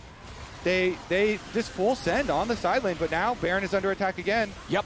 Blue Trinket dropped from FlyQuest into the pit. They see C9 doing it, but C9 has hella DPS on this thing. Griffin is over the wall. It could be a smite fight. Tempered Fate down onto the jungler over the wall. Oh! And FlyQuest with a beautiful combo, steal it away. Griffin has to sacrifice his own life to do it, but Fly will take that trade. Hold on, Blabber jumping in. Blabber! That was terrible! Blabber just sends himself straight into the grave, makes it a 4v4 on the map. Cryogen with a sick play. I thought he was just going to Bard ult the Baron and delay it. Instead, he Bard ults all of C9. They go over the wall. Caitlyn with the rapid fire shot onto the Baron, helps secure it for Griffin, and they just steal it from them with neither solo laner there. That was insane. What a heist. I mean, back-to-back huge plays from FlyQuest. Here they go, and look at that. Honestly, that little circle looked like it was inside Baron's tummy, but it didn't hit Baron either. So they go in, and here's the burst you're talking about. From 1600, boom, they combo. Holy. And then Griffin EQs the chase. It feels like at this point, Blabber's kind of enraged, and they chase after. So they do get the one counter kill, and they chase down Griffin, but then he also dies too. Look at burst. Nice. Run. Big kills. Yeah. Do they mind looking at me more? It's good fight, by the way. Yeah. I'm scared. I think that's it. We got it. And think back to at the start of the day when we played our teaser video for the road to Arizona, hearing from the players, talking about what makes them want to turn up the heat going towards the playoffs. And Griffin talked about that feeling when you're just playing a really good game of League of Legends. And that was a really good play right there as Masu protected now by the Tempered Fate, getting himself away for now, still getting chased down by the dogs, and APA into the back line with a big Tibbers as Quad gets bursted down next. C9 have found their counterpunch, and FlyQuest teeth are on the floor. What an insane counter! APA teleports behind, comes from the flank. Sven on the side in the fog of war to hide his Ash Arrow, hits it, and now Cloud9, they're the ones that are actually looking to end. That's game. They're going to end here, I think. That was it. There was no cleanse from Masu. There was no Mikhails from Cryogen. They catch Masu, and then the brilliant TP flank from APA, just like that. No matter how good of a board game you play, you are not going to defend 1v5. Nobody on FlyQuest alive. C9. No matter how dark it looks, they find their way back in. 32 minutes into the game, C9 goes to match point. That is insane. It could be on this series too. If Cloud9 keep on winning, all the Cloud9 fans are going to be cheers at each other. If it's a 3-0. And last game was competitive. We saw that crazy Baron play from FlyQuest that looked like that should have been the suplex of the motion of the game so far. But then Cloud9 just immediately reverse it, move to match point.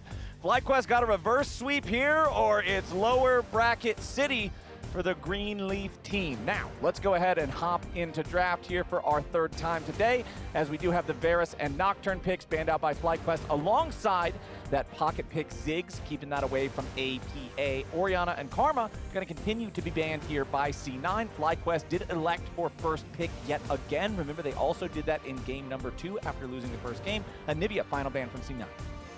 Honestly, I'm kind of feeling now some, like, if you want to go towards a more powerful mid-jungle, because that definitely has been an issue, you know, like a Pantheon for point and click, and then some sort of, you know, kill-looking lane to try and do a Pantheon Talia or something like that. For our bottom lane, though, obviously the early Lulu priority for our hyper carries is going to be the battle. And if bottom lane is going to be hyper carries, Flowers, you can try and keep them in check with a Twisted Fate to teleport on down there. I actually really like this. API, I feel like we were just kind of talking off camera about how good he is playing on these engaged champs, right? He has been fantastic in the ante, in big moments. I think his TF really kind of fits that style as well. It kind of combines the two. He loves playing side lanes and split push when he was big on Trist and Ziggs and even Asol. And now this allows him to set up his teammates to roam. It really feels like it fits APA's identity as a player. Yeah, definitely has been. And we got the comms listening. Last time he played Twisted Fate was so funny because that was the game where Blabber did the engage mid lane on Jarvan. And, you know, APA had some nice comms where he's like, keeping it focused on our win con. He was like, you know, we can play it slower, just play around my gold card timers. We don't always have to rush in. So this time around, they'll be calibrated and play around those gold cards. And if we're talking about hyper carries and Twisted Fate being drafted to go down there and deal with them, Nautilus also drafted by C9 to point and click that hyper valuable AD carry pick, whatever it might be, and make sure that it gets locked up. However, FlyQuest are going to go ahead and lock in a very early Sylas for themselves. Twisted Fate is normally a difficult champion to follow across the map. However, if he's in range and you see him start to do his card thingy, you just steal it and follow him. It's not that big of a deal. So FlyQuest will be happy to take that one as the Sivir is locked in. Nautilus is also a great ultimate to steal, and they're taking the Sivir for themselves, which is one of the AD carries that deals best with a stolen Nautilus ult. So, you know, there is going to be a great target for the stolen Nautilus ult, for the TF ult. So I think Sylas makes a lot of sense here. And Sylas is also always interesting to me because it kind of limits certain picks. Like, you don't have to exactly. You're not going to play Alistar. You're not going to play Malphite. There's some of these picks that just are kind of taken off the table. And I also really like the Sivir just into Twisted Fate, having Spell Shield or you know, be ready here.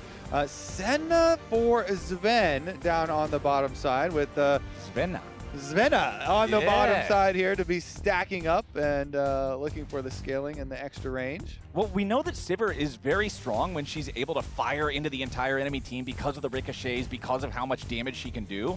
But if Senna is allowed to play the game that Senna wants to play, Sivir's never going to toss a boomerang at all because Senna's going to shoot her from halfway across the screen. And the Nasus ban here, pretty interesting. I do think Nasus would be strong against a comp like this that is relatively low consistent damage so far. Wither obviously very powerful against both the TF as well as the Senna. So they are paying respect to Griffin's pocket pick. Obviously was massive on the Nasus. I think it went legendary on it, went godlike. And we're going to get some responses here with the Vayne ban. So I wonder what pick they're trying to open up for Gakos, because this feels like a protection ban for topside. Yeah, some type of melee that Vayne is just going to bully on top side of the map. Maybe they are actually going to stick Gakos on a tank this time around, since they have tried without front lines and have lost 2 games. So maybe they're just going to stick him on something a little bit beefier.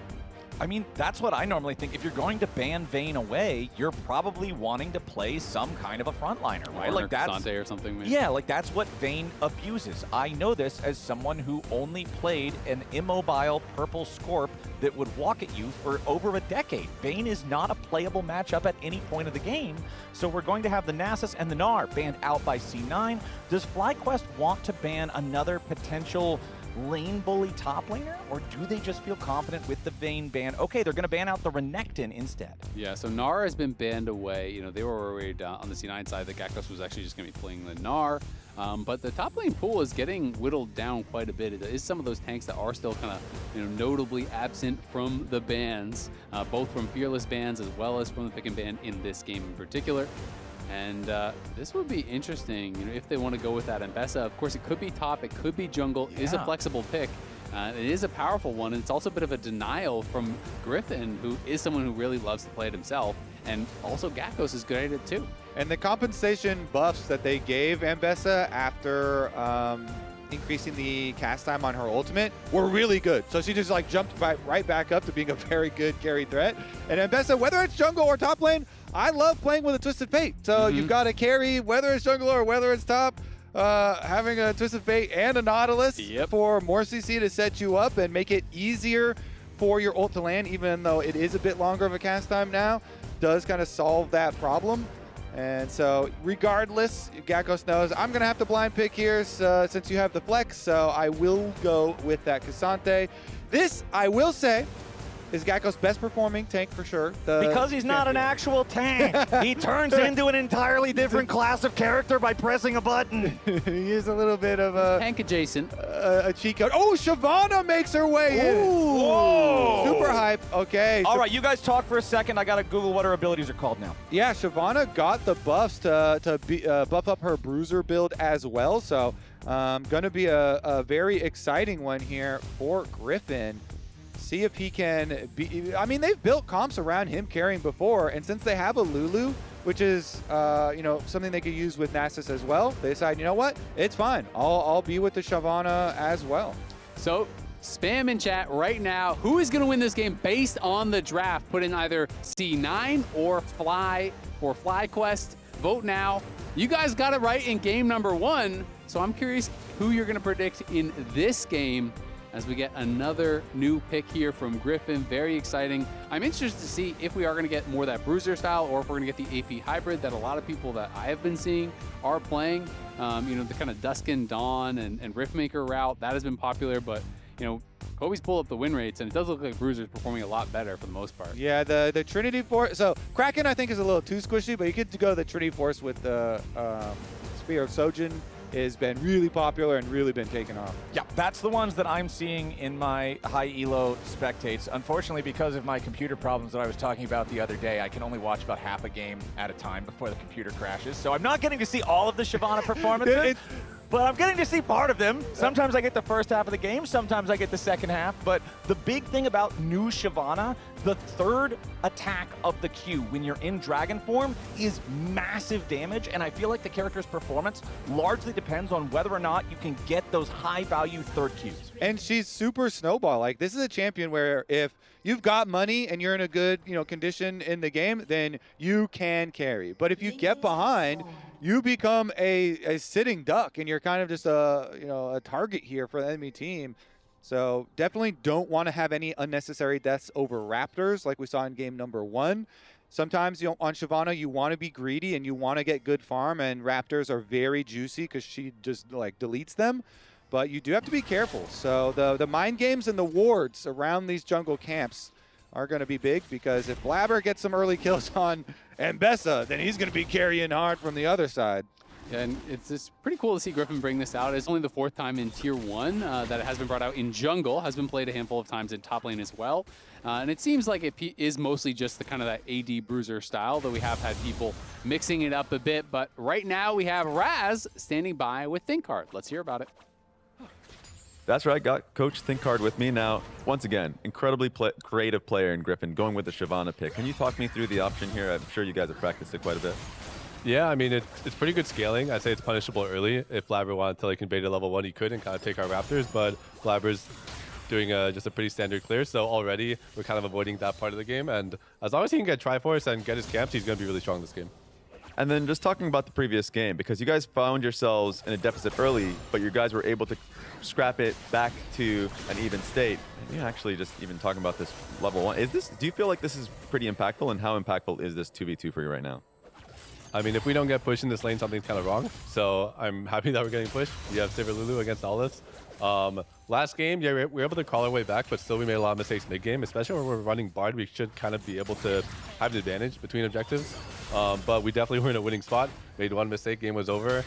So the challenge is bouncing back with the squad that is this young. And so just tell me, with this composition, what do you guys want to do to be able to fight back and get a reverse sweep going? Yeah, so we just need the Sivir to scale well this game. He's kind of going to be able to 1v9 with Lulu. Also, Shyvana Lulu is going to be a really good combo, and we have Silas to be able to ulti to actually make sure we get engaged with the Null Assault. If we can get a really good swap timer this game with Grubs and make sure that K'Sante can be weak side and just get a lot of gold onto our carries, the game's going to be in a good spot. Appreciate it. Before I send you back, good luck, Squeeze. Back to the casters. Man, the good luck squeeze. Just squeezing your bro's nose. Yeah. You know? Give him a little There's nothing wrong with that. Give him a little squeak. Yeah. I'm going to move on, because you know what? We did not talk about in the end of the draft, because of the fact that the Shyvana was the main story. It's Thanatos with the Twisted Fate top lane versus having it mid. Now here in the bottom side, Griffin's coming around for the gank. Sven and Vulcan got to be a little bit careful here. Vulcan locking up Cryogen, pulls him back in here with the dredge line. Honestly, Vulcan doing a lot of work. Sven fires back here too. Cryogen is low. What a mess from FlyQuest. Good Lord. Vulcan with a flash forward. He wants to find even more. APA arrives here with the teleport, forces the flash out of Griffin. Fly. We have got to bring that one back to the drawing board. I mean, they didn't even get the flash off of Sven. They lose their Sivir flash. They lose Shyvana flash. They give a kill, not just to the Nautilus. Instead, it's to the Senna. That is a disaster start here for FlyQuest. Yeah, Cryogen thinks he can just walk past Vulcan here, and Vulcan says, "You shall not pass," locks him up, and since he's close to tower, hooks him back in. Free damage, free damage, free damage, just waiting. Sven plays the range, hits the root, free damage. I want to highlight something that Thomas just said on the interview with Raz as well. ThinkCard, that Shyvana Yeah, you know we're close. Yeah. He calls him Tom. Yeah, you know, they T. Yeah, they hang out every Friday. Shyvana, this is a scaling, is weak early, and your ganks are not big, so he goes into bottom side. It also kind of delayed him getting back to the Krugs a little bit there for second clear. It's not going to be a huge delay, but you're not going to have a super big impact there. You basically, all you do early, you can kind of run at people and maybe Q them once like he did, and that's about all you're bringing. The idea, of course, is to zone them off some CS at the tower. You know, you're pushing the bottom lane back. You want to make them pay for it.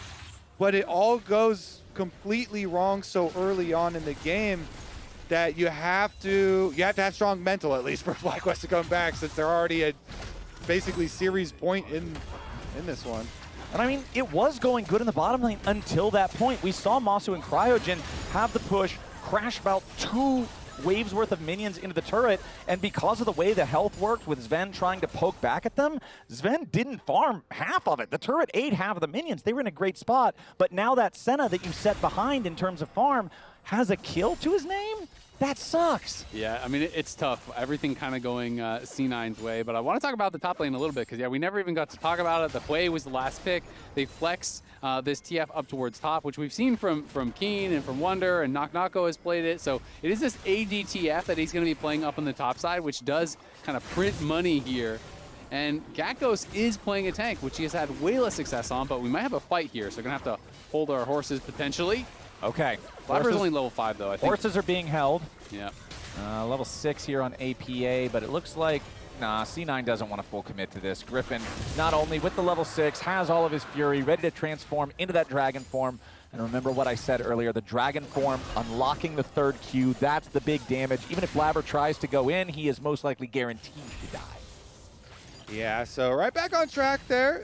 At least the dragon stacking for FlyQuest back on track, but Zven is also going to stack pretty well this game after the extra influx of gold from his kill. You can get to a quicker static shiv, means much quicker control of the minion wave. As far as the ADTF2, it is really funny. You know, they banned the Vayne up there, and you still get forced into the arranged matchup on top side. And since you can take the Ghost and Flash with the extra mobility summoner spell here, really annoying to deal with. But trailing lane gank right now, coming from Griffin. We'll see if they can get the setup.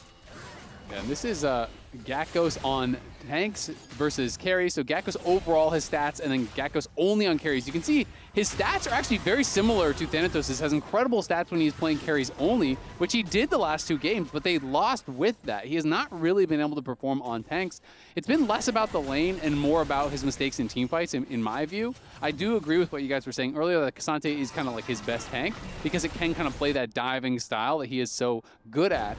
But it is now Thanatos getting the carry matchup here. Gatkos going to be on the back end, and we'll see how he can perform, because when you're in a matchup like this, you are not going to win the 1v1 unless there are some massive mistakes from Thanatos. So you've got to show up in team fights. That is really your only shot. Back! Okay, Griffin once again showing his face here in the bottom lane. As FlyQuest crash the wave, Griffin goes for the ulti, gets the flash out of Vulcan, but that's all FlyQuest are going to take.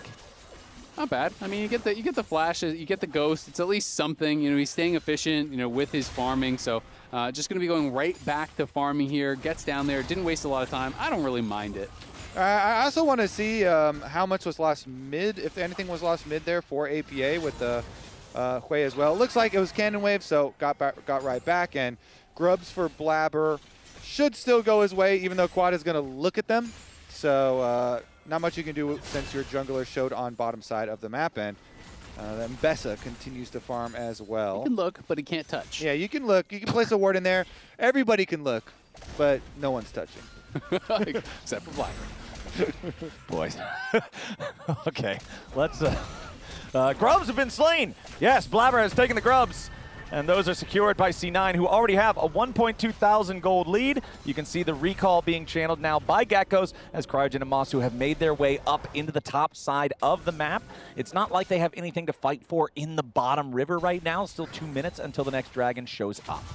Real question is, how much do you count the TF passive gold for? Is that like real gold, or is that like some some clearly fake money, you know, some Monopoly money coming up there. You know, are we counting that in the gold lead? Or are we giving it like half credit? This dude's insider trading like he's part of the government, man. Like there is nothing legitimate about that TF passive money. It is really funny because people, when they're watching Pro League, are accustomed kind of judging the value and like the power of a team with the scoreboard, with the gold at top, as we have him walking down bottom side here to overload this side instead. 5 people actually on the way from Cloud9. They're truly overloading. Hui was even walking over, but he's recalling now. Gakkos has 4 members. Yep, it's the 4-man play. Thanatos going to eat the early tower aggro. Gakkos staying alive for now. Tries to survive it. Ain't no way. C9 going to grab their 2nd kill of the game, but now Griffin has showed his face and has to use his ultimate defensively just to escape as Vulcan hits him at the dredge line. Yeah, that sucks, having to use that ult defensively there. Takes the wild charge back up. Masu and Cryogen are pushing on the top side. Gakkos played that about as well as he could. You know, he timed the Pathmaker with the gold card. He's trying to outplay, but there's 4 members there. There's not a lot you can do. So at the end of the day, he does fall down, and they're just staying around here trying to push for that first tower gold. Not going to get it on that wave, but FlyQuest is sending their bot lane down to answer. Yep, going to have the rotation answer here again, but also look at the super deep lane wards too. So information and the exact timings coming in for Cloud9. There you go. Static shift completed after that recall there for Sven. And now you truly get to accelerate this champion. All right, boys. I'm worried. I'm not going to lie to you. FlyQuest already down 0-2 here in the series. Game number 2 was so close. Even though game number 1 was a stomp, it felt like FlyQuest really had some energy, some motion, some momentum in that second game there towards the end, and then the brakes got slammed. And now here in game number 3, 11 minutes in, they're down almost 2,000 gold. How do you stop this? Well, I mean, I think it's going to be about the team fights, right? It's going to be about the scaling options that they have down on the bot side with the Sivir Lulu. Yes, the gold lead is big, but you can kind of just ignore Thanatos and hope for 4v4s. That is kind of what you are looking at, I think. And okay, Griffin is in the area. Maybe we're going to get a fight. Okay, APA pops the blast cone, wants to make sure that Griffin can't use that. Ooh, APA missing Spiraling Despair. That's FlyQuest seeing their opportunity to go in. Vulcan going to be your target here. It's Quad steals away the Nautilus ultimate and buries him with his own move. Nicely played there by FlyQuest to finally get their first kill, but it's still C9 securing the objective. Yeah, they get the objective, and they do get out. It costs Blabber a flash, and it's still Griffin used one to engage too, so pretty close on the summoner spells, and it's just the 1 kill worth of gold for the objective. And it's kind of that rule in League of Legends where sometimes the threat of an ability, hold on now, Masu in some danger. Blabber coming down here into the bottom side, looking to make the move, but he only finds the public execution towards Cryogen. Lulu just killed Ambessa. That's not part of the lore in Arcane, as Quad gets a kill in the mid lane as well. APA falls. FlyQuest succeeding in 2 separate places. Thanatos tries to get the dive on the Quad here in mid lane. Cloud9 turns to Clown9. Raz honked the nose again. FlyQuest popping off. You asked how to come back. How about a series of plays like that? Masu flashing away from the ult from Ambessa. They get the kill in the 2v2 down bot side. Then they get a 2v1 kill on the APA. Then Thanatos ult mid trying to kill Quad under the tower. But he's got a stun, he's got Kingslayer. That thing heals you for so much. And Thanatos finds out about it. Just hands diff. Hands diff. Everyone keeps saying that for this FlyQuest team. Just fight them. Teleport up to the top side, though. Gakkos in trouble. Yeah, Gakkos decides to go all out. He knows he's not getting away, so he has to try to at least get something back. APA connecting the Spiraling Despair there. Gakkos, he's going to try to TP out. Oh, he survived. You got to be kidding me. Gakkos stays alive because of the shield. He does not fall. Doesn't burn down to any sort of dot, like you say. When you arrive with that TP, you get the big shield on the other side. Gets back to base. That is crazy because it's not like he just wasted his TP. It was a trade on the other side as well. That was the top lane TP from Thanatos, and he does not have actual teleport summoners, so that was his role quest one, and this is way back to that earlier kill here as APA was going aggressive onto Quad, but in comes Griffin. They're trading incredibly low. Quad just flashes forward, finishes him off, and then Thanatos is saying, all right, I can get it back, but look at the Rocket Belt to build space, then the flash comes through, the Senna ult misses as he was expecting him to keep running. Oh, shit, sorry. Start flashed. Yeah, Silas flashed, and then they tried to fully commit even more tower dive and also give over another Did he call his flash in that 1v1? Because didn't Quad flash after? I'm not sure exactly about the timing. I do not know. However, they are calling it, and the Silas flash is down. Honestly, game still very even overall in terms of gold, but now here comes the dive. FlyQuest lining it up, beautifully done. Quad with a stolen public execution. He has now killed Vulcan with a Nautilus ult. Yeah. He has now killed Blabber with an Ambessa ult. He is making sure these guys learn their lesson. Quad ate his Wheaties for sure. He's popping off now, snowballing these kills. 6 stacks Dark Seal for this Silas. He is going to scale like a monster as well. And has some very good ults to steal. You know, you highlight it. It does feel bad to get killed by your own. Yeah. He's done that multiple times. And also, it feels bad if he steals a Nautilus ult, and then he's the big engage against your team. Quad is going to play a pivotal role in this FlyQuest team comp later on as well. So very, very beneficial to be popping off right now. And, I mean, he kind of has to steal one of those engage ultis because otherwise your only engage is the Shyvana ulti, which now has that 0.75 second fear on it. But Cassante is not a true engage. You kind of have to walk into him and allow him to do Cassante things. Sivir and Lulu are not going to hard engage. Silas can't do it unless he has that stolen ulti. C9 now looking to take control over the Herald. However, APA does not have Spiraling Despair down here on the bottom side. Quad going after Thanatos. Twisted Fate can go ahead and drop a gold card and just teleport himself away there with his ultimate. Thanatos' Twisted Fate not doing a whole lot so far this game as FlyQuest ready to collapse here from the Rift Herald. It is slain by Blabber, but he can't get to the eye. Quad making money moves around the map. He just beats up the Twisted Fate. Twisted Fate is going to have to give him some distance and then teleports over to the other fight that's going on. Kill someone there. He can look but not touch at the grub this time. He's touching Blabber. He's taking him down. I am looking like he is taking over this game as well. I am over here. I'm not touching that. Okay, let's... Let's... FlyQuest is up 1,500 gold in a game that they were previously down 1.7K. It's been a 3,000 gold swing over the course of the last 5 minutes or so, largely based off of Cloud9 overcommitting, trying to make plays in the mid lane. Remember, both APA and Thanatos chose to fight Quad. Guess the play in the bottom lane? That was FlyQuest making a move. But 2 out of those first 3 were a C9 blunder. Yeah. And looks like they might be make more moves here. Masu always looking to trade here on his Ven. Dragon stacked up though. With the control, wherever Silas is, you got to give them some space, some room. Split pushes is getting some distance, but honestly, Gakkos can just catch the wave anyway. So FlyQuest have it really under control here. Nice moves now. This is why you always love watching this team as they overche. Okay. Not quite. C9 staying alive for now. However, Griffin with the Dragon's Descent flies into the C9 lines, and Vulcan is already dead. C9 just seems completely scrambled. Yeah, they are just not able to deal with this whatsoever, and they didn't even have to spend a lot to do it. Really just the Shyvana ult. They held on to the Stolen Nautilus ult. They didn't use Sivir ult. They didn't use a lot, and they are pushing mid here. Going to be able to knock down this tower as well. APA is pushing on the side lane, but the top lane tier 1 probably going to fall to Gakkos. FlyQuest taking full control over this game. They have the Dragon lead. It's an incredibly strong soul.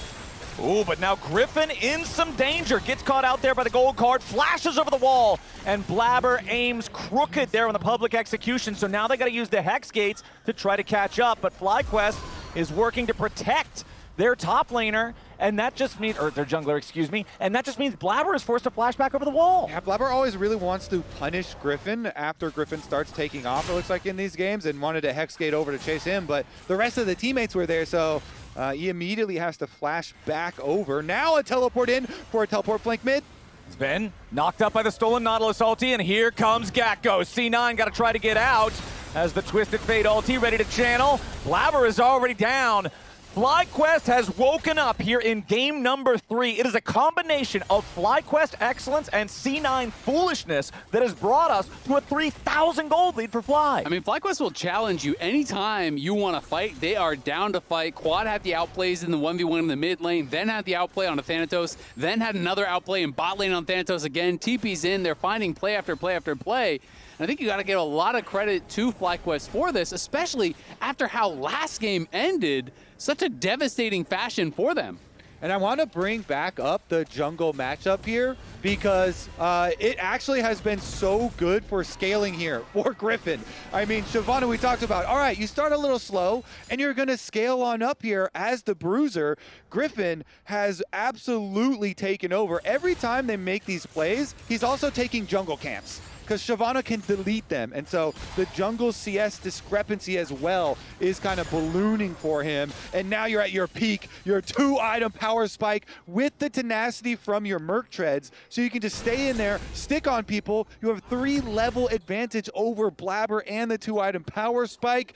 It's another big carry, like bruiser jungle champ for Griffin, which he really gets to shine. And has a support on his team. The little Lulu can definitely help out the melee carries. Absolutely, and those stats that were on your screen were from both of their last week's stats. You know, both had monstrous week 7s, final week of the regular season, really showing up big for their team. And Griffin, again here, showing that he can go toe-to-toe with Blabber. He has gotten so much better from lock-in, where the entire story of the series was just, well, look at the jungle diff, right? You know, it was him not being able to compete with these top-level players.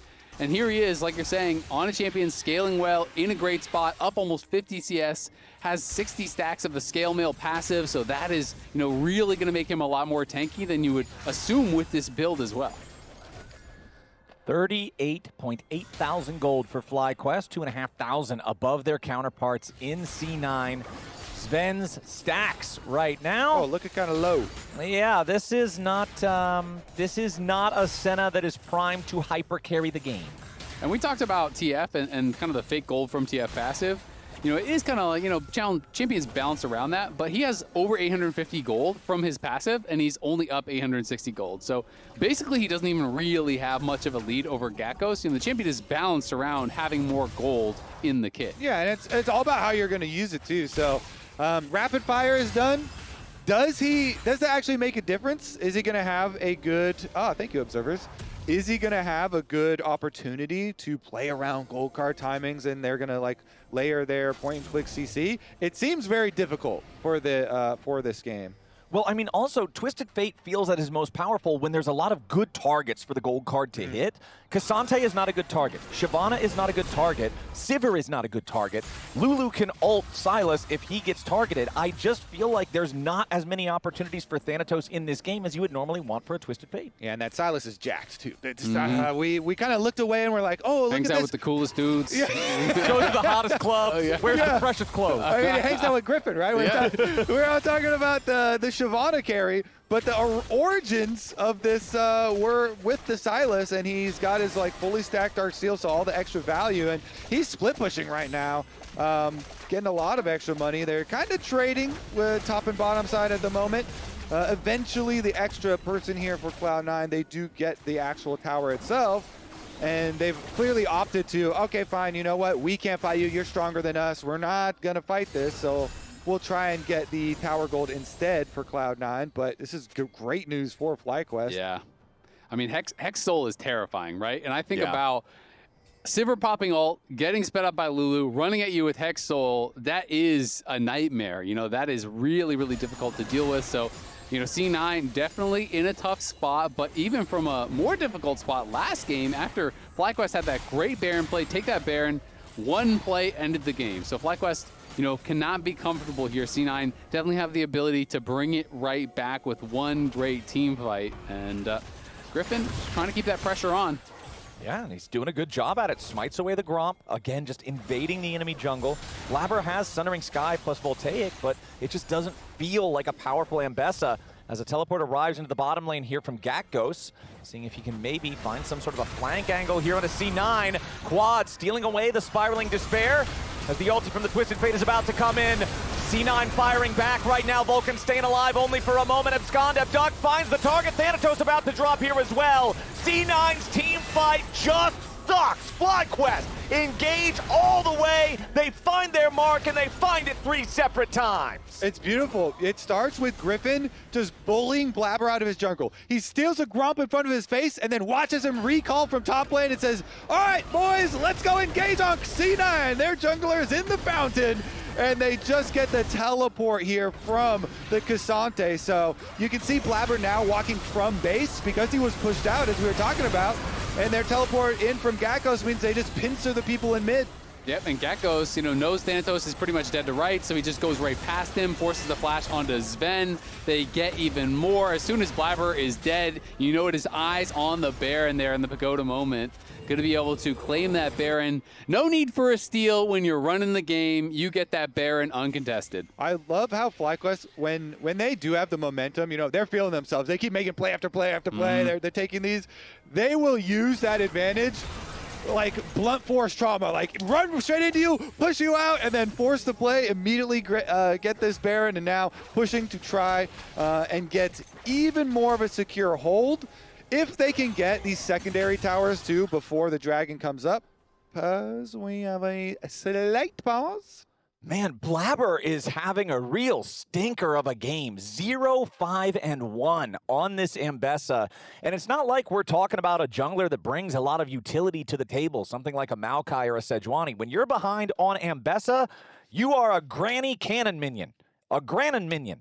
And that is not where you want to be. C9, I said it during the team fight, their team fighting ability is just bad. And big reason is because Ambessa is entirely irrelevant. Yeah, I mean, honestly, it's a tough situation for Blabber. He didn't get ahead early. A lot of their early fights went bad, but also their 2v2 was kind of losing bot. Both their solo lanes, ended up dying to quad, and everything kind of started to really snowball in FlyQuest's favor. So the plays that he can look for are pretty few and far between. Griffin's farming his jungle, making his options very, very limited.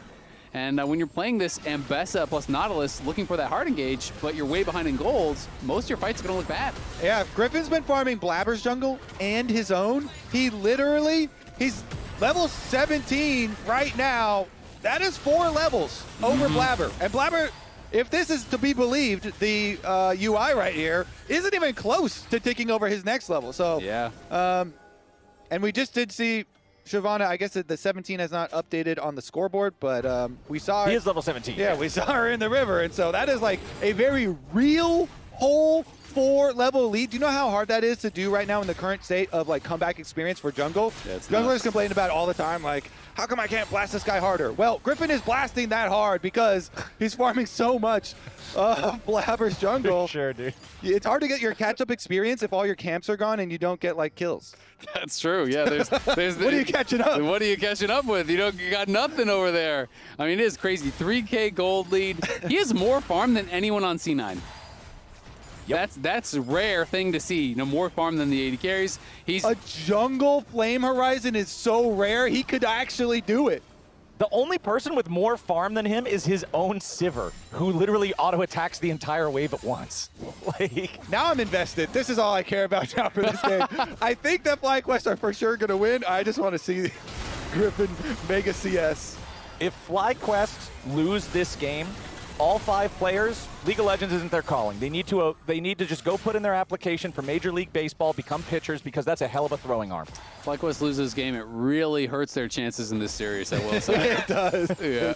It's great tidings. They still have a very pivotal moment. The Dragon Soul, we'll say 25 seconds in the future here, Flowers. So let's even see, will Cloud9 try and contest? Because it's so late now. I'm kind of thinking maybe they won't even go. Yeah, recall here for Sven, so yeah, it looks like they decided not. Yep. Okay, he canceled his recall. I mean, it's a Hex Soul, so you feel really bad giving it, but also it's pretty hard for them. They see nothing. Dude, yeah. You've got Infinity Edge, Essence Reaver, Shield Bow Sivir versus Senna with Static Shiv, Cleaver, and a Serpent's Fang. There is no comparison in the damage output between these characters. Yeah, I mean, the reality is, with Mikhails, with the Lulu behind you, with Barrier, with even Shield Bow, you have to get so much damage on Masu to be able to kill him. I just don't think C9 have the burst to actually kill off this Sivir in any realistic situation. Even if he doesn't spell shield the gold card, he has to use it on something else. There's the Mikhails, there's the Wild Growth, there's the shield, the heal, the barrier. There's just so many tools. It is going to be very, very difficult for them to kill off Masu, and that's ignoring Griffin and Quad, who are monstrously strong. I was talking so much earlier about how impressed I am with Thanatos, and you guys know I'm a pretty prolific hater of the stuff that I'm a hater of. I am also a high-ranking member. He hates deep. Yes, I am a high-ranking member of the Twisted Fate Haters Club, specifically the C9 Twisted Fate Haters Club, and to be able to make Thanatos look unimpactful. This champion is truly doggy doo-doo. I don't ever want to see his goofy hat in this game with this team ever again. Let me remind you of Flowers all-pro votes I here. know. All 3 votes now feel silly. Now he's foolish, raging out. Nonsense. Yes, I am He's crashing lashing out at him. Twisted Fate is so garbage. He makes my goat look backyard, barnyard wash. I mean, I will say, it has not been working out for them, but some of it was some self-inflicted wounds with that alt mid lane that did not work out. You know, Quad having the big outplay, putting him behind, and Quad now finding him again. Yep, Quad's going after him. He steals away the ulti, ready to try to chase if he needs to. Goes for the abduct, doesn't find him, but now he jumps right on top of where Thanatos is running. Yes, there's a gold card, but Quad is still after him. Flash for flash. The whips, the chains, the pain. Quad picks up another one. Yeah, you're not getting away, buddy. I don't think APA is getting away either. Nope, APA's Hui has also not found any success at all this game. 0, 2, and 0. Cloud9 only has 2 kills to their name, and APA has not been a participant in either one. And I gotta say, the more we're watching this series, the more it feels like Masu is leaving Sven in the dust. He has been playing so well throughout this series here again, in a really good position. It does feel like they have this one wrapped up. Yep, FlyQuest going for the end of the game right now. Both C9 solo laners dead for more than 20 seconds as Blabber and Sven try to clear away the minions. The next wave already about to arrive. Griffin has his rage bar fully filled. Does have Death Dance as well, and he drags himself into the middle of the fight immediately with a Dragon's Descent. Griffin's going to take a ton of damage, but the first Nexus Turret is already down, as is Blabber. FlyQuest full sending, FlyQuest ending. C9 Nexus will not stand. 14-3. He brought themselves to match point ASAP, but FlyQuest punched back in game number 3, got themselves on the board, and we're going to game 4. We are. I mean, we have seen a trend in this series. Whoever plays the tank top lane wins the game. Even though it was a very... doesn't play TF. Yeah, it was a tricky, like, ooh, we're going to pick the Hui and flex the TF into top lane, but it made their team comp pretty weird.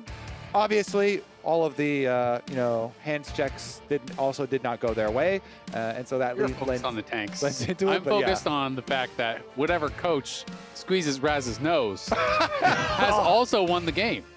And neither of them got to squeeze his nose. It's a honk dip. So now it's fair game. Anybody could win. Anyone could go over there Raz at any moment and squeeze his nose. Oh, true. Raz honked his own nose, so maybe he finds a way to get up there. Raz is going to get subbed in. Raz is going to win. Raz is going to win this game. All right, Naxxus. We're going to get sued for match fixing. We get Raz as Zoe in one of these games. Naxxus is not going to win this game, though. What if, does Griffin have any more bruiser carry jungles that you'd like to see? Because deep into Fearless, he's going to get targeted. Pantheon's still up and available. You know, bring it full circle, ban out the other ones. Now we can get the Pantheon. They'll never expect one of the meta champs. No. All right, well, C9 do have first pick this time. Remember that in games 2 and 3, FlyQuest had the option to choose, and they chose first pick both times. So the draft is going to be a little bit different here this time around since C9 have the first pick and they're playing from red side. It's the Ziggs APA target ban plus the Orianna and Varus power pick bans from Fly as C9 ban out the Anivia alongside 2 of Griffin's more unique junglers in the Shen and Naxxus. I've got another one for you. Remember back in Lock-In, he brought out the Volibear. I do like Volibear, but I don't like him right now. He's not been after Freak got done with him. I love how anytime Volibear gets nerfed, I will walk into the caster green room and Kobe will look sad, and I'll say, "Hey, Kobe, what's wrong?" He'll be like, "Freak nerf Volibear again." You know what I do think is about time for? Some Nocturne comp angle, though. Because the deeper you get into Fearless, the more impactful these like Nocturne and like Nico, flanking style comps can get. And so both teams are splitting right now. The Ezreal. Oh, nice. There you go. It is about time. Receive. They're splitting up the Ezreal karma because that lane is super OP.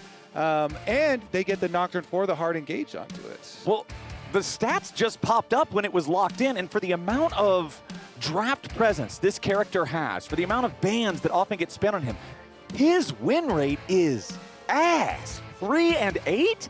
that is just not, that's a 27, 28% win rate. This champion does not win in the LCS. Blame the players, Flowers. Yeah. Okay, players, you got to play some better Maybe Nocturne. the coaching staff, maybe that. But Nocturne, again, like the good pairings with it are a lot of these other engaged champs that really benefit from the darkness also, like the Nico that I mentioned. But you can also get solo laners that can look for flank angles and be like assassination solo lanes as well. So you can get some really, really exciting team comps. But on the side of Cloud9, they take what has become right back into the meta, the Wukong team fighting here. So Wukong plus Aurora is really, really good engage. And I also really like it because Aurora is a flex pick for them. And I do think it's a good denial from FlyQuest because I always see Aurora as a great pairing with Nocturne. So I do think it's actually really cool because it's a good blind pick. You can flex it. But it is going to be the Nico pairing with the Ezreal. Very common when the Karma gets split from it. It's another champ that can help to bully lane, that can help to poke. I am a little bit concerned about where C9 is going to go for AD carries, though, because now FlyQuest could throw some bans towards some of the strong laners like Jhin even, and make it so this 2v2 becomes really rough. I love seeing Jhin banned because now I don't have to watch Jhin do 0 damage the whole game. Fair, but you might have to watch an AD carry get absolutely pounded into oblivion because Jin's a pretty good laner, and a lot of the best AD carries, laners, safe laners, are already getting kind of banned away. And I do really like what you brought up, though, about how Aurora is a true flex pick for Cloud9, because even though it is a flex pick in general, I feel like a lot of teams aren't comfortable putting it top side, but Thanatos certainly is. The other thing, too, you can look for a good laning AD carry, or you could look for an AD carry with a jump, but those are getting really few and far between. So I think the plan from FlyQuest is really good to steal away the Ezreal. Corki's already been played, so you can't have that. You can't even have like Silver Spell Shield, and you're gonna send Nocturne Nico engages at whatever Sven picks. Yeah. It's gonna be difficult to to keep him safe, even though you do have the Karma speed up and shields. And so they're opting to also ban the Misfortune, which is another strong laner and has good AoE for the team fight here. So laying on another. The only AD carry that Sven has played that is not banned is Yunara. And Karma Yunara sounds like trash against this lane. So I am curious where he's going to go. There's tons of AD carries that you can go to. You could be like, all right, we're just going to play on the back end and go Smolder. We're going to play defensive, try to scale. You can go a lot of different angles. You can go still just a hyper carry like Yunara or Felios or something along those lines. But those are weaker laners, right? So I am kind of struggling to think about where he would want to go unless he wants to go really kind of into left field and go a mage. Champions like Mel can be really popular. Okay, we've got the Talia locked in alongside that Nocturne, though. So honestly, some very long-range power here for FlyQuest. You've got the semi-global ultimates with Paranoia and Weaver's Wall put together, alongside Ezreal's True Shot Barrage that can contribute from anywhere. FlyQuest have some artillery here in this draft. Yeah, some ability to make picks on side lanes later on, too, with those abilities you're mentioning. I really like the rocks. The rock field from Talia here. Good against Unraveled Aurora. Earth. Good Unraveled Earth. Good against. You heard him. He likes the rocks. I like the rocks. The rocks that she throws and the rocks she leaves on the ground too. Yeah, all the good. rocks. Don't back down. You like the rocks. Wukong and Aurora is both pretty good against those, and we still end up getting the Yunara anyway. Karma isn't the same enchanter as Lulu, but is going to try and serve that purpose. Yuck. I don't like the Yunara here. I agree with you, Isaac. I feel like this lane Quinn counter pick. Whoa! Okay, so we said we like seeing Gakgos on carries. We don't want to see him on tanks, and he picks the solo Q counter to Renekton in the Quinn. You go play side lanes, then you got to really play those side lanes, Flowers. Holy moly. FlyQuest always goes so much damage, so little health.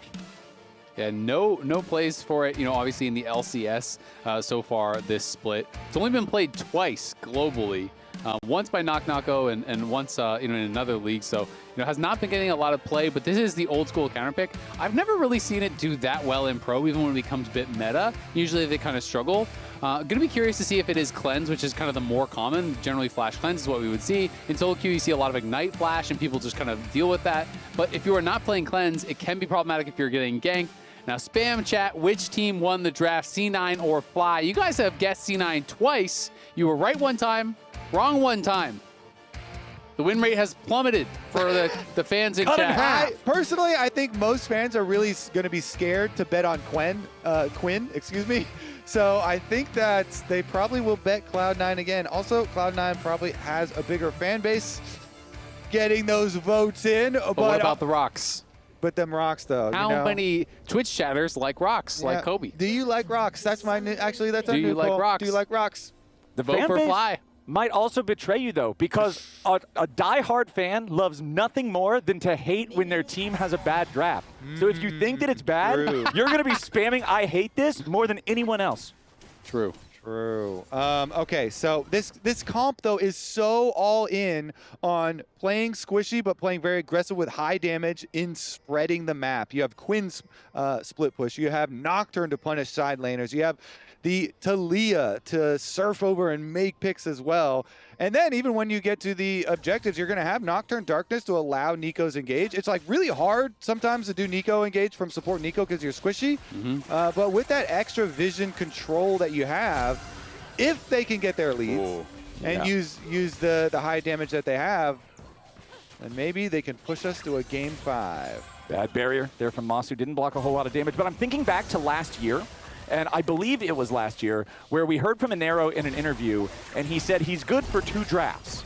And we're on game 4 now. Game 3 was obviously the one that they lost. So if Inero is correct about his own drafting, this could be a bad sign for C9. All right, well, we're watching this early game. Raz is standing by with Cloud9's coach. I will dominate, I believe. You're all right, but there's a lot of trading bot side, so I want to ask your immediate opinion on that. Well, I think this last trade wasn't good for us. Before that, it was good. I mean, normally, Karma will eventually be good in these types of lanes because you will be able to poke them out. You can trade on your shield. So yeah, we'll just see how it ends up going throughout the game. I think that in this game specifically, I don't think their team fight is that strong. I mean, they're playing more of like a side lane game with Quinn and stuff like that. So hopefully we can get there and we can get some real team fights this game. Let's talk about that Quinn a little bit, because I know you guys, when you selected, or you guys selected FlyQuest as an opponent, you gave a lot of credit to their drafting abilities. Just thoughts going into the Quinn? Well, Nero did. Right. But what are your thoughts? I mean, the Quinn is something that's like an old school counter to Renekton. We've seen this before. Yeah. Quinn with Cleanse, and then Quinn got some buffs, like there was mana buffs on ult. But it's a champion that has a lot of risk associated with it. It's not that good in team fights versus things like Aurora and Wukong, right? So you have to really like make the game funny. You got to use your mobility and stuff to be able to get some type of lead in the game. So it's a risky pick, but it's definitely something that can be powerful in a game like this. It's just a different style than what we decided to go for. All right, appreciate the conversation. Gonna send this one to the cast. Before I do though, a lucky squeeze. Thank you. Take it away, guys. That was a good squeeze. That was a good squeeze. So if Raz doesn't do an interview with the FlyQuest coaching staff, then that's just, This is biased. Yeah, I mean, did he just rig the whole game This right is there? 2 squeezes to 1 in favor of Cloud9. Blabber with a possible angle here, runs into the control ward though, so Ezreal, plenty of mobility, just backs right off there. Ooh, that is... FlyQuest, they won with the Quinn draft! They like rocks. There you go. I think that was the decider for sure. It was. Fans probably just like fun drafts that aren't the same champions that they see so commonly. So when this comp wins, it looks so cool because you're just like dominating these lanes and you get Nocturne going to all the... Okay. FlyQuest making the move up here in the top side, but no, sir, not going to work out. Thanatos does survive. He doesn't have to spend the flash. However, it's important to note he has already teleported back into lane, so now he's stuck at half HP, so Griffin still gets value out of the gank. Yeah, absolutely does. But that was well played by Thanatos. Saves his flash by, you can see Griffin was trying to juke back to dodge the slice so he doesn't get the reset on the dice, but does tag him with it, so hold on to his flash, because if he backstepped that and you miss, then you definitely have to flash as Thanatos, and maybe you're just dead because the Fear Tether could come through. Okay, Sven firing back versus Masu and Cryogen both. Vulcan attaches the tether, but Cryogen with a flash away stays alive. Yeah, this is spicy. Yeah, heavy trading down here. Both junglers, you always look for those on the way when these summoner spells are getting blown, and they're pretty far away. Both are also like level 6 farming junglers, so both these bottom lanes feel pretty confident at the moment. Still, you've got the flashes, or you have one of the flashes here for Masu on FlyQuest side, but very, very close. I want to see when you actually do get your gank, or even the mid lane roam down there could be the thing that tips it. That was a fast cleanse, man. He didn't even move, and that's a flash from Thanatos. So I know you're making a funny face, Flowers. I have seen a lot of players, Renekton players, like to actually do this trade because when they hit 6, you slice dice in, you try to get it on top of them, you get the stun, they feel that they can just win the all-in from there. So a lot of Renekton players I've seen feel it's actually a positive trade to trade out that flash early and then have the Sun either call up your jungler or look for the level 6 all-in. Okay, I believe you, but at the same time, doesn't always work. There's risk. I still have my doubts because it's such a big cooldown difference between the two summoner spells. So that just means the pressure is on Thanatos to make that pay off. And Quinn, post level 6, can just mount up and bird fly right back out here, so it doesn't lose quite as much as you would think, even though it got bullied out of lane. One of my favorite types of flying. The bird flying. The bird flying. up. Behind enemy lines. That's the. This is. Twice today now, I've had to look up champion ability names because we're playing characters that nobody ever played. I think that's the most I've ever had to look up in a single Thank you, FlyQuest. Yeah, FlyQuest pulling out some curveballs here for me. As C9 have control over the bot side river. Blabber going to go ahead and pick up the crab there. It is a small early gold lead for FlyQuest, the majority of which is in that top lane counter pick. Vulcan does get the root there onto Cryogen, but the nice part about Nico into Karma is even if you're going to get held up by the tether, you just send the clone backwards and it blocks the interflame. Okay, we got pings over the red bus spawn here. So Griffin has the timer, so he's coming over to look for Blabber's red. Mid lane, look at the positioning too. The Talia would come first, but with the ward, it just pushes him right back out here. So Griffin gives up on the play. Yeah, I mean, it's kind of surprising to me if he expected Blabber to be coming there because he used the Fear Tether on the red. And you need to save that for the fight if you're actually expecting him to come. So maybe he thought he was going to be on the other side of the map and that they could get that for free. Dom talked about how he thought that the Karma would eventually win out in these trades and get them that advantage in the lane. They are able to grab a plate there. Masu, of course, was just basing. Is up a couple CS and will be up a couple more after this. Oh, if they stopped that base, it would have been big. Yep, that was close, but not close enough. Sven goes ahead and completes his recall. Does have the full Berserker's Greaves. Now, when you're up against Ezreal and Nico, two champions that really just live or die by their skill shots, I like the tier 2 boots. Yeah, absolutely. I mean, it is a lane all about just, can you dodge the skill shots? Yes. Okay, great. You're going to do well. Can you not? All right, you're going to get slammed. That's kind of just how Ezreal lane goes. And, you know, we touched on this earlier. This cleanse timer, very different than the flash. Cleanse is almost back up. So if Thanatos does not find a window to actually look for an all-in before the cleanse is up, then that trade was not worth it. And he's got his Fury bar here over 50%, so he can use some empowered abilities if he decides to go for the all-in. But as you say, the timer's kind of winding down pretty quickly. And Quinn also with the extra vision hack here, able to make sure she is safe when warding and is going to have some alone time up there. Top lane's a Minecraft house, boys, no windows. Thanatos cannot figure out how to close that gap onto the Quinn, and Gakkos is having a great time up here, plus 427 gold. And I think there, you see him use all the Fury, so now I think it's much less likely that he tries to go for it. And the last of that cleanse timer is just going to be out, so I think the window is for sure closed. Dragon as well. Pretty easy collapse here for Cloud9 since you see Nocturne and Griffin up there farming those grubs.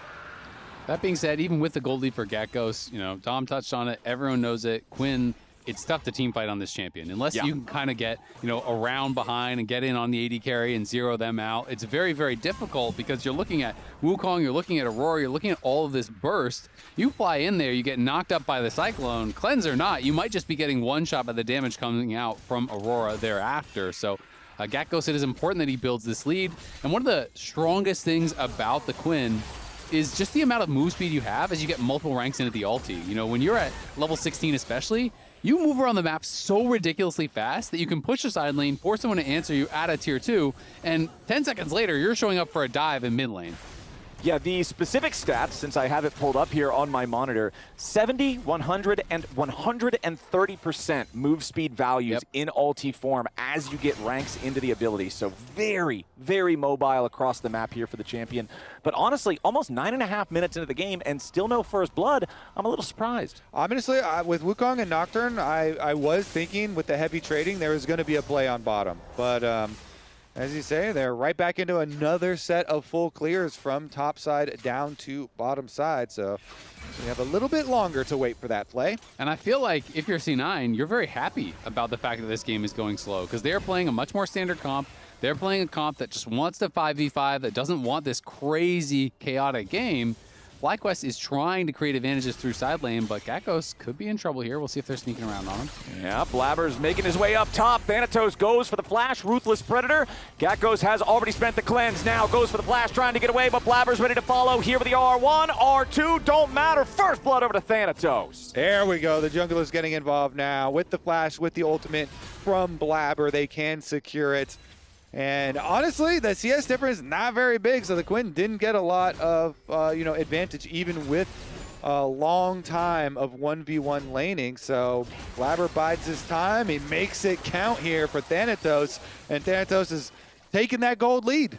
Yeah, and Blabber even sticks around long enough to make sure that they get 2 plates off of the turret. Sometimes you don't want to knock down the turret too soon, but this time around, Thanatos would love to get out of this lane. Meanwhile, bottom side, APA coming around, looking to make play number 2 here for the C9 boys. Cryogen tries to turn it around here with a pop. Lost him, gets all 3, but the weirding misses. Cryogen staying alive for now. Meanwhile, Griffin makes his way into the back line. And FlyQuest with a massive counterpunch. Do not lose a single man. C9 with a massive blunder. I love Nocturne Nico, man, and Cryogen is the GOAT there. Do you see him with the jukes on? Gets his ulti off to secure the engagement for Griffin on the Nocturne ultimate to come through, and Cryogen lives, and he still saves his flash. Yeah, that is actually crazy. Sven popped ulti early. They're coming down here looking for this play, but then APA goes in, decides, you know what, we're going to go for Cryogen here. Cryogen gets forward, gets the 2-man ulti, then the sidestep on the weirding, another sidestep here on the 2-fold hex.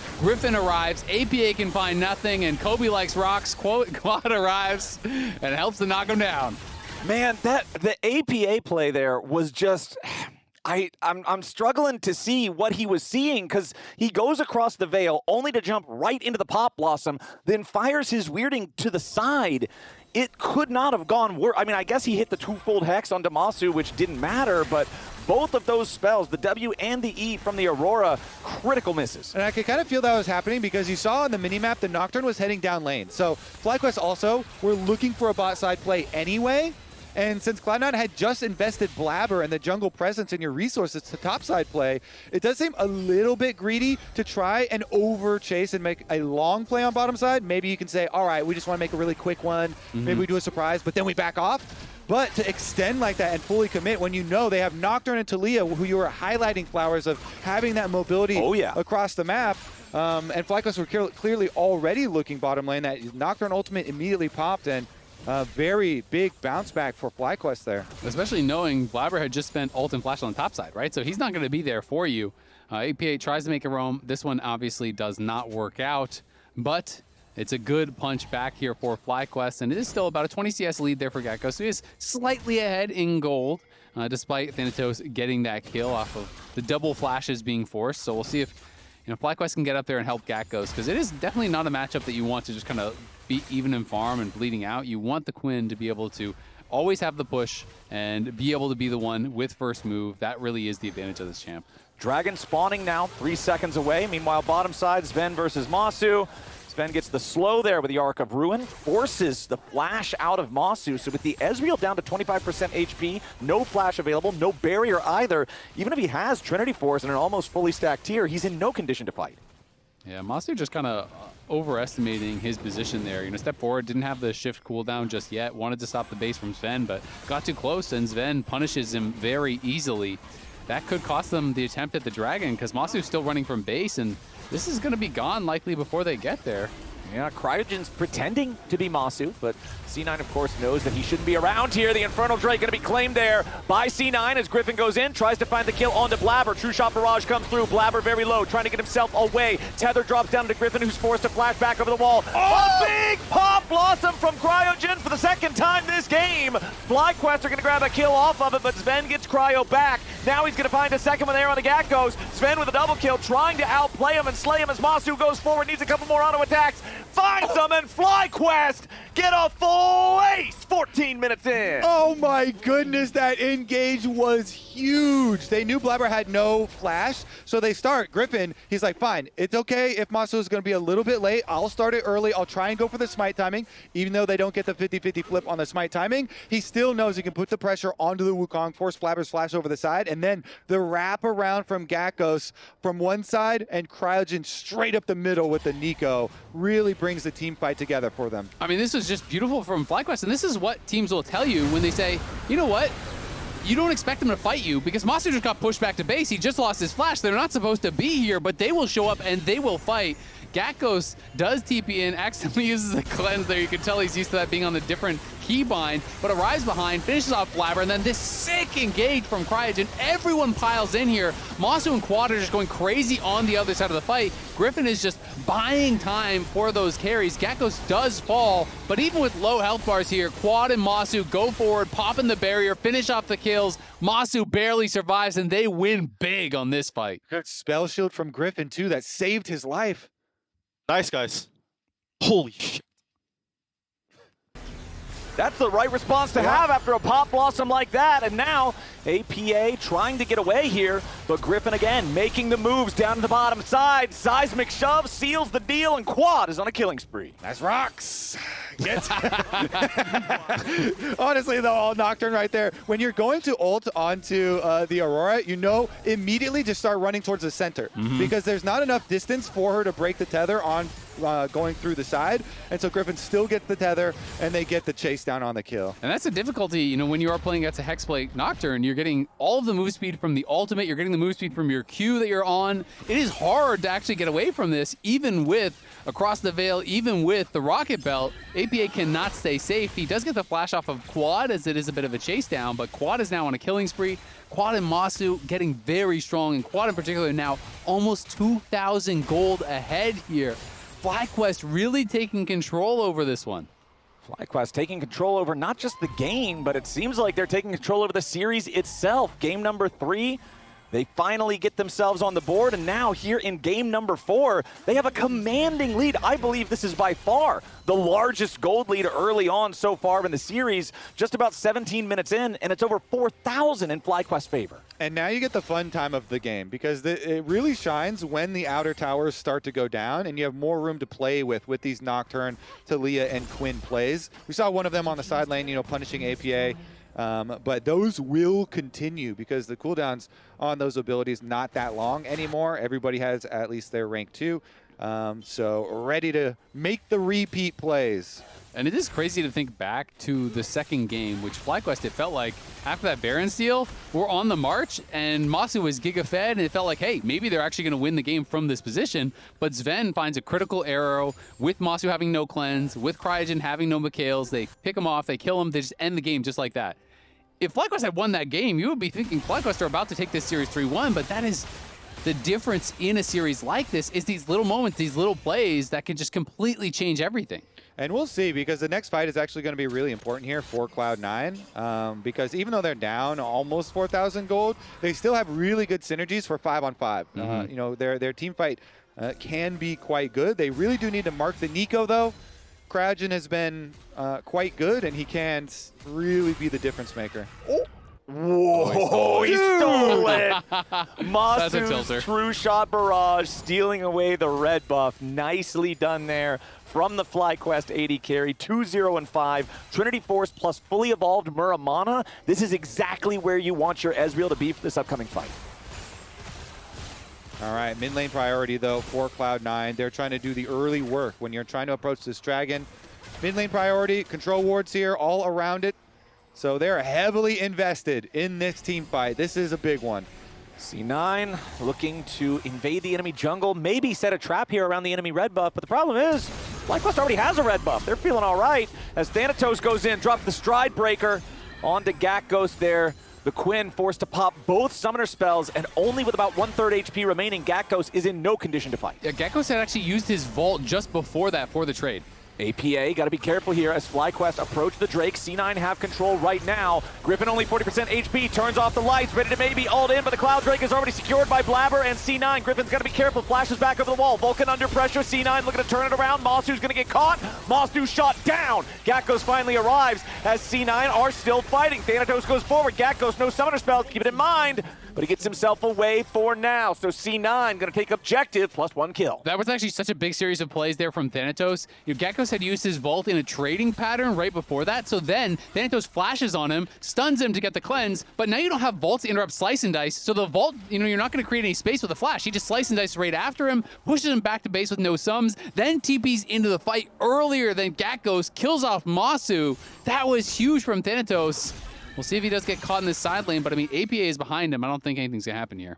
critical too. Blabber keeps getting these smites. Even when Griffin, this one was a little later, so Nocturne went in and Blabber was able to get the damage on Dragon pretty early and secure it. But Blabber getting these last 2 Dragons where Griffin is trying to ult in as it gets close is very big. Dragon Soul with a Cloud Soul means all the difference. Here's another look at it. So he gets it, then they get the engage, and despite another Nico ultimate getting 3 people, there's a Crocodile with a giant shield in the middle of your team and just deleting your Ezreal, and then Blabber gets saved right there. So there's no counter kill. Yeah. Oh, but we're right back to live, and we're right back to FlyQuest looking for a fight in the enemy jungle. Cryogen Amasu leading the way. Gakko's following right behind as Griffin ults in. Goes after Blabber, but that's not the right target. Nice ulti again from Cryogen, but it's not nice enough. Gakko's takes out Thanatos, but FlyQuest have already lost Cryo and Gakko's both. C9 continuing to chase, looking for more. Blabber commits his flash, trying to get in range, but he cannot quite do it. The Crocodile in the bush is the deadliest. Thanatos, even though he goes down, they're trying to walk past his bush. He gets the stun off and kind of puts a stop to the engage there for FlyQuest. It's 2 for Cloud9 in their counter. Yeah, FlyQuest are just trying to keep up the pressure here, but Thanatos really giving them some problems in these last couple of fights. I mean, Cryogen does find a really nice Pop Blossom at that Dragon fight, but then the problem is Renekton was already TPing behind you, and I think Cryogen had lost sight of that. I feel like they needed to maybe just turn on the Renekton, play it more slowly, but because Griffin went in already on the ult, Cryogen feels like he needs to follow up, then Masu's trying to pile in and follow up, and now you have no shift and Renekton's on your head, and the fight's gonna be a loss. So FlyQuest really up against it. You know, you touched on those 50-50s. That steal going Blabber's way, you know, in that earlier contested Dragon puts them on Soul Point, and that is huge. It is a big deal. Speaking of big deals, the road to Arizona. That's where we're on right now. Playoffs, it's the first weekend, and it culminates in our road trip to Tempe. Going to the Mullet Arena. It'll be a great time. You can scan that QR code. Get your tickets right now. As hold on, we got a play coming out. Nice seismic shove on a Vulcan, but he lives to see another day. The shield is enough to protect him from the lethality of the True Shot Barrage, as APA, meanwhile, is going to find an objective for C9 up here in the top. Yeah, they're going to trade a bit of pressure here because FlyQuest still have bottom side pushing too, and more members after forcing the Karma back to base. Vulcan is going to survive, but still going to be able to trade the secondary tower. Yeah, that turret is not long for this world, so FlyQuest going to build that lead back up right about to 4,000. Where it was earlier, a little bit less than that, but they'll still feel happy about it. FlyQuest still with a strong lead for themselves, but again, if you're not building the lead as the clock marches on, it becomes relatively less and less. Yeah, and Cloud Soul is a real problem. You're going to give Cloud Soul to Yunara, Renekton, and Wukong? Yeah, that's a little scary. That is terrifying. These are 3 champions that use it ridiculously well. Flat move speed is good on every champion, but these are all champions that want to go fast when they press R, and they are going to be going extremely fast if they get this next Dragon. And that means that time is ticking. FlyQuest know that it's 60 seconds until the next Drake. They have tried to contest for the previous ones, but it has not worked out. They have got to find the secret sauce now. Otherwise, C9 will be feeling like they're in a really good spot despite the gold deficit. Taking a look at where the vision is right now, you can see there's not a whole lot around that bottom side river. Neither team committing to super early positioning here just yet, as C9 will clear out the mid lane wave. That tier 1 turret still standing strong for FlyQuest, but it's C9 with river control 30 seconds away from Drake. And Thanatos just got another really good breakpoint. Hysteric's Gauge. The team fighting just goes through the roof for Renekton. You have Teleport Shield, which is massive. Then you have Hysteric's Gauge Shield. He is the biggest front line in the entire game on either side by a large margin, and he's going to get level 16. Wait a second. Yowsfin under pressure already. Knocked back for the Weaver's Wall. Massive pick coming out from FlyQuest. And again, a 3-man Pop Blossom. C9 just met a watery grave here in the river. Double kill of an Amasu. The clone won't matter. Blabber doesn't matter. APA doesn't matter. The only thing that matters is FlyQuest just found exactly what they needed. Blabber and APA trying to get away, but a nice vault seals their fate. FlyQuest just got an ace for nothing. It's a 5-for-0 ace. What an engage from Cryogen, who is having an incredible series here. FlyQuest are going to head to the Baron. They get the Dragon. They deny the Soul. They go 5-for-0. What a series of plays. All you need is a little bit of well-placed CC and big damage from FlyQuest. Baron will be theirs. Yeah, you don't win on this push, but holy moly, they just blew this game open. They didn't blow it open. They just won. I know that as Commentators were not supposed to say that, but they just won. This game was close until it wasn't, and it wasn't as soon as Cryogen found that engage. Awesome stuff from FlyQuest. Yeah, I'm ulting. Okay.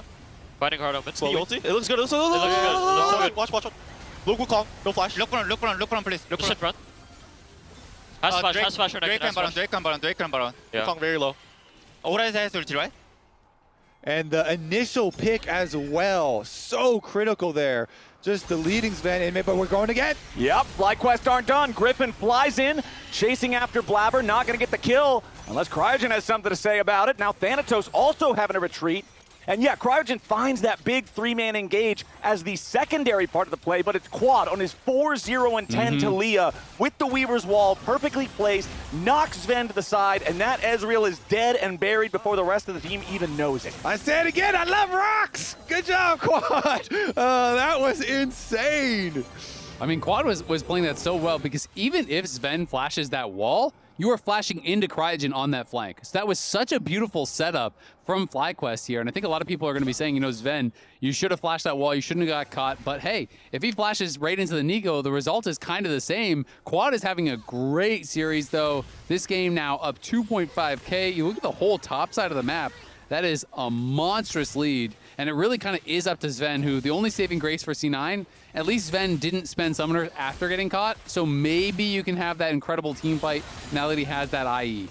Quad the God on his Talia, and Church is in session. It don't matter if Cloud9 don't believe, because they are about to learn. This is a devastating game state. 8,500 gold lead. Baron still on FlyQuest for the next 60 seconds. The next dragon not spawning for another 2.5 minutes, and you know FlyQuest are going to own the map up until then. This top lane tier 2 turret still standing, the mid lane tier 2 turret as well, so FlyQuest still have some standing gold they can siege. With all this gold, you starting to buy Guardian Angel on Nocturne. I mean, yeah, they don't have like traditional tanks, but an extra life is way more time than a tank would actually live with this much damage floating around on the Rift. So now with the Baron, with the Guardian Angel on Griffin, they're pushing in on all sides. And Cloud9, they're starting to pray for a miracle. Okay, they lose their tier 2 turret here in the mid lane. Both those tier 2s gone now. Weaver's Wall not going to get the pick they're looking for. Blabber looking for a flank, but instead he only finds Griffin with Gat goes right behind him. Thanatos can't make his way into the fight. Cryogen trying to get away, drops a defensive Pop Blossom, but not a lot of effect on that one.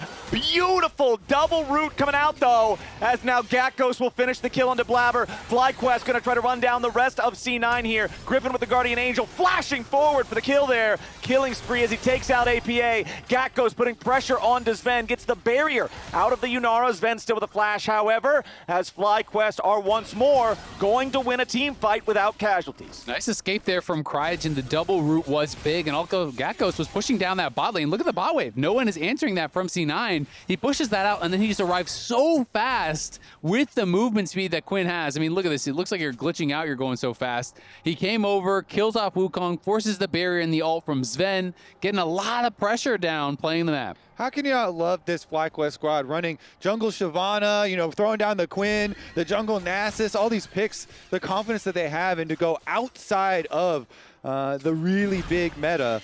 And now finding a lot of success too, over 10,000 gold, the lead you're talking about. And with the gold comes the presence on the whole map and all the vision through C9's jungle. And Masa was talking about when I interviewed him, the pros and the cons of age, right? You're not necessarily afraid of these things going wrong for you that have gone wrong in the past. But the other side of that is you lack experience. But they have been the ones bringing out these different picks. They are the ones looking like they have the deeper bag as far as counter picks and unique strategies go here against Cloud9, which is so impressive for the youngest tier 1 team in all of League right now. FlyQuest with 5 seconds until the Drake spawns. They again do not want to give this soul over to C9, and they're in such a powerful position to keep their opponents away from it. FlyQuest looking for any sort of poke they can find. Remember, this team does not have a true front line. It's got to be a full send, all on damage. There's your Weaver's wall separating C9 away from Blabber, so he has to use his clone to get back over the wall. Gakko's already prepared here with the behind enemy lines, as now APA tries to make the engage, but Blabber's gonna try to escape, but Cryogen locks him up. Griffin beats him down. Rampage back over to the Nocturne as C9 try to fight, but it's not gonna work. It's already 3 kills back over to FlyQuest. Thanatos about to fall here too, wants to get one back, but he will not. Vulcan's the only one standing, and FlyQuest, they've got minions pushing down mid lane. You can see the pings right now. They're looking to take us to silver scrapes. You can hear the music coming, man. FlyQuest have sealed the deal on this game 4. FlyQuest looking strong for how bad game 1 was, for how close game 2 was, only to lose at the very end. They bounced back in game 3. They have owned game 4. It is a 13,000 gold lead. Remember, C9 chose this. C9 wanted this, and C9 are 1 game away from losing this. FlyQuest take game 4. Trust in your team, trust in your picks. FlyQuest will push us to game 5. Analysts, a fun story. They're playing different league from a lot of other teams. Most teams play very similar League of Legends, but FlyQuest are really indexing into their young roster, into their talent, into their hands. Will it be enough is the final question, though, because C9, those first couple of games looked quite good for them. Yep. Can they bring it back? The veterans in the 5th game.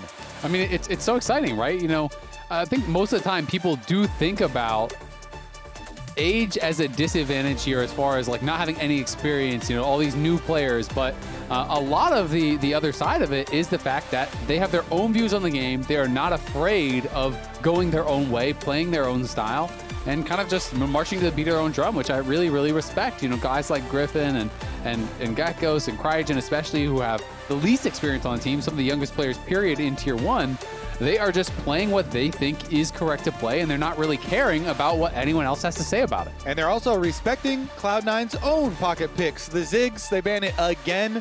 They know this weapon in the hands of APA is very, very dangerous, so the respect is there. Shen is up, so Shen was not banned this time. Bai is available, Shen is available. It's going to be interesting to see where we go in the jungle pool, because so much that has been limited. Thanatos, though, going to get his comfort here. I wonder if Gakkos would slam, you know, like a spicy pick like an Aurelia or something. I know people have been using the ADTF into Gnar, and also people like Vayne into Gnar, so, you know, those are both gone, but there is possibilities here. Well, the Kalista Renata here in game number 5 for Maso and Cryogen, who have been so confident in their play and have honestly been very good in almost every single lane that we've had this series. And you can see, up until now, Kalista had 0.0%, a big old double donut in terms of pick ban presence so far. This is a champion where I feel like when it's relevant in the meta, it's kind of pick ban tier, and when it's not relevant, it's completely gone. So seeing Masu and Cryogen pull this out, it's pretty surprising. It is, especially because I was going to say, last game, we saw a lot of the safe picks that were available get limited in the second phase. Jhin was up. I know you're a Jhin hater. A lot of people are Jhin haters, but Jhin is a strong, safe laner, right? And so, you know, had they been able to bring this out later, you know, maybe could have been more powerful. We'll see how that matchup ends up going, but it's like, had you been able to thin the pool a little bit more and take away something like that Jhin and force them onto a hyper carry, then it's really, really scary. But instead, it is just going to be Jhin Alistar here as the answer from Sven and Vulcan. I definitely feel like FlyQuest bot lane has just been better throughout this series. They have been looking a lot stronger. And so you do not want to give an edge to Kalista Renata, who can run away with the game. So the big thing that I look at whenever you're up against Renata, especially when she's drafted early, is you got to make sure you're not just sending a dive comp at the enemy team, because hostile takeover is so effective against it. So you've already got Alistar, who's going to jump in melee. Gnar, of course, likes to fight in Mega Gnar form, so that's going to be another one to send in. I want to see what kind of range C9 brings, as FlyQuest are going to bring out the Akali. Technically, too, you can flex this Akali into a Gnar, so don't pigeonhole it into mid lane. We'll wait and see. as far as the bans go, what they want to cover. Yeah, I mean, clearly they're just showing that they want to go full send it, on a dive comp here with the Akali blind. I think we're going to see some mid lane bans potentially here to cover for quad. Poppy, I think, is really smart when you're going to be playing both Kalista and Akali. Poppy is a nightmare to deal with, so I think that is a really, really good ban. And then I just wonder, if they're going to try to target another safe pick here from APA. Maybe something like the Galio could be problematic if you're going to go Akali blind. I feel like Galio could be a decent matchup and also, does work pretty well against kind of just the theme that I feel like FlyQuest is drafting for.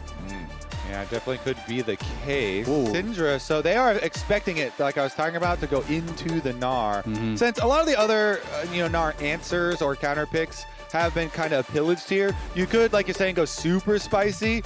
But the better thing about Akali versus like Aurelia is that you have way more safety and mobility.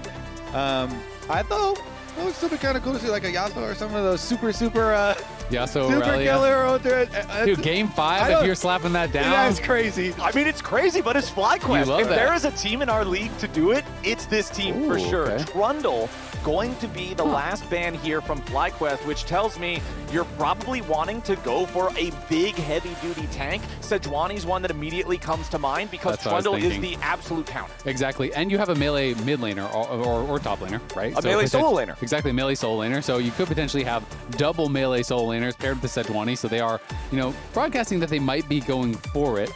But no mid lane protection ban, so clearly both teams thinking this is going to be, potentially towards top, but then there is the Aurelia, so C9 is banning one for it's going mid lane and one for it's going top lane, so the flex pick is showing a lot of value, and that is one of the strengths of FlyQuest. Yeah, really big. Oh, the Mundo here comes in, so they do get that big tank presence. And although not a lot of CC, guess what? Jhin, as great as a strong laner as he is, doesn't do great against Mundo later for trying to get through him. Yeah, and obviously you can go things like Azir to deal with the Mundo, but Azir doesn't really want to play into Akali, right? So I feel like it's actually pretty intelligent how they're drafting out thus far. And we're going to see their draft completed, and then we're going to have the ability for FlyQuest to choose where they want the Akali to go. When you have both Alistar and Sejuani on the same team here, it doesn't look like a lot of damage, especially because Jhin isn't going to be the primary one to go through the Mundo. Gnar, though, Thanatos Gnar on top of being Gnar. Like, he could get really big in the side lane regardless. This guy is very good at Gnar. And that champion, if you get enough money. Okay, sustained tank here for the Swain. And I love Swain into dive comp. Swain is one of my old school favorite champions. When I'm playing mid and someone is going full dive, Swain is so good because you're saying, great, you want to dive onto my Jhin, you want to kill him off? You're going to be walking through an ulted Swain who is going to make your life a nightmare. But Kassadin would be an interesting angle here, into the Swain. I don't know if they're just kind of trying to bait here. Or if they're actually going to consider it. I don't really expect it. I just feel like you give up too much wave clear early, you're going to be constantly pushed in. So instead it is going to be more standard, will be the Azir. So we are thinking this now means Gakos will be the one playing the Akali, Quad going to be playing the more standard Azir, and this top lane matchup, that could decide everything. Yeah, I mean, this kind of makes sense because you're seeing so many health stackers. Everybody but Jhin is health stackers on the side of Cloud9. So FlyQuest, they really need something to cut through all of that. And this is probably one of those games where the Azir is not going to do, at least early, not very many Azir sex people back into your team. And more, you need him for the DPS, and you can use your ultimate a lot for, peeling and making the fight better for yourselves. Super hype here for game number 5. Yep, chat, let us know, who do you think won the draft? Who's going to win the game based on the draft? Spam C9 or FlyQuest in chat. And we'll see. They're 2-1 now because they predicted FlyQuest for the last game, so they're doing pretty well. So I believe this is, for the LCS at least, first Kalista, first Renata, and first Swain of the split so far. 3 out of 10 champs coming in for the first time is some pretty crazy stuff. Akali, of course, has been played so far, but it's almost always played middle. So honestly, I'm going to give an extra point to that too. Yeah, it's pretty exciting stuff here. We have seen some Akali top, very little. It was played twice as an answer into the Gnar in the LEC. Lost both those games. That doesn't count. It was Shifters playing it as well, so it extra doesn't count, but, But, you know, it is something that is out there, just not a common pick. And again, the reason I'm looking at it early there, when they get it early, is because you have so much safety, and there's not a lot of the direct counter picks. So Akali can be just fine, and you can just scale, and you can get your level 6, and your burst damage. You can also be a champ that takes advantage of when Gnar is in a timer for mini. So you have a lot of options with this champ. You don't have to like pick it and smash your lane. If you're just farming and scaling too, you're going to be a big threat, going to have some good burst. Don't have to, but it's fun if you do. Very fun. And we got Raz standing by with an interview for Coach Apollo. That's right, I got Apollo with me. You're already just saying, oh my gosh, just looking at the early trades happening here. It's something that you want to focus on? Yeah, I mean, we obviously picked a pretty strong bot lane in the game 5, and it's like, there are not many champions left to deal with Kalista Renata. At least that's what we thought. And right now, Jhin Alistar, it's like, yeah, they pretty much just have to do their best to survive. So yeah, it's gonna be, this is kind of make or break for bot lane. What's the message that you sent the boys as you guys are trying to get something going? I mean, honestly, like even the games that we lost, like we've been playing pretty well, you know. And we had like the game 2 throw, game 3 throw. The game 2 throw. And yeah, even so ever since then, I feel like we've been kind of like getting better and better, warming up a bit. But yeah, I mean, nothing really, I don't think we like tried to stress them out. It was just up to us prepping a good draft and making sure their players are comfortable. I like that message because this is their first game 5, I'm assuming, as like a young core. But you've personally been in this situation, I'm sure, a lot of times. Yeah, technically, I was in this situation versus C9, but I was getting reverse swept. So, I mean, it would feel really good to have the reverse sweep this time around. All right, I don't want to take too much of your time, but like just the last coach did a good luck honk, but they lost.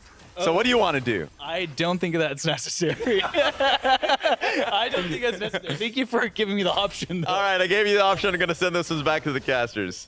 Respectful, good respectful exchange there.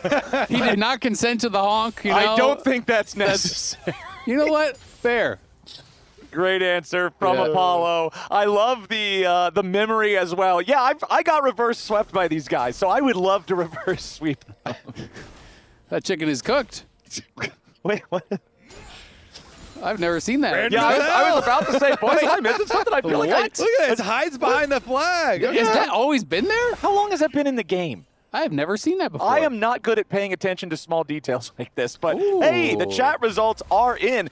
Much closer this time around. Remember, in game number 4, it was 76% for FlyQuest. Now, 57. So they still come out on top, but much closer race. It's also worth noting that Geckos is playing Flash Ignite. I expected Ignite, but a lot of times Akali top players will go Ignite TP. Yeah. So this is much more about, playing aggressive, and Sejuani is heading top. So is Mundo. And so they're both doing a same timer here. Mundo now pings back to the Gromp, as does Sejuani. So when you're going back for your top-down clears, get a couple seconds to play with, see if there's going to be anything, and both of them opt into pure farm.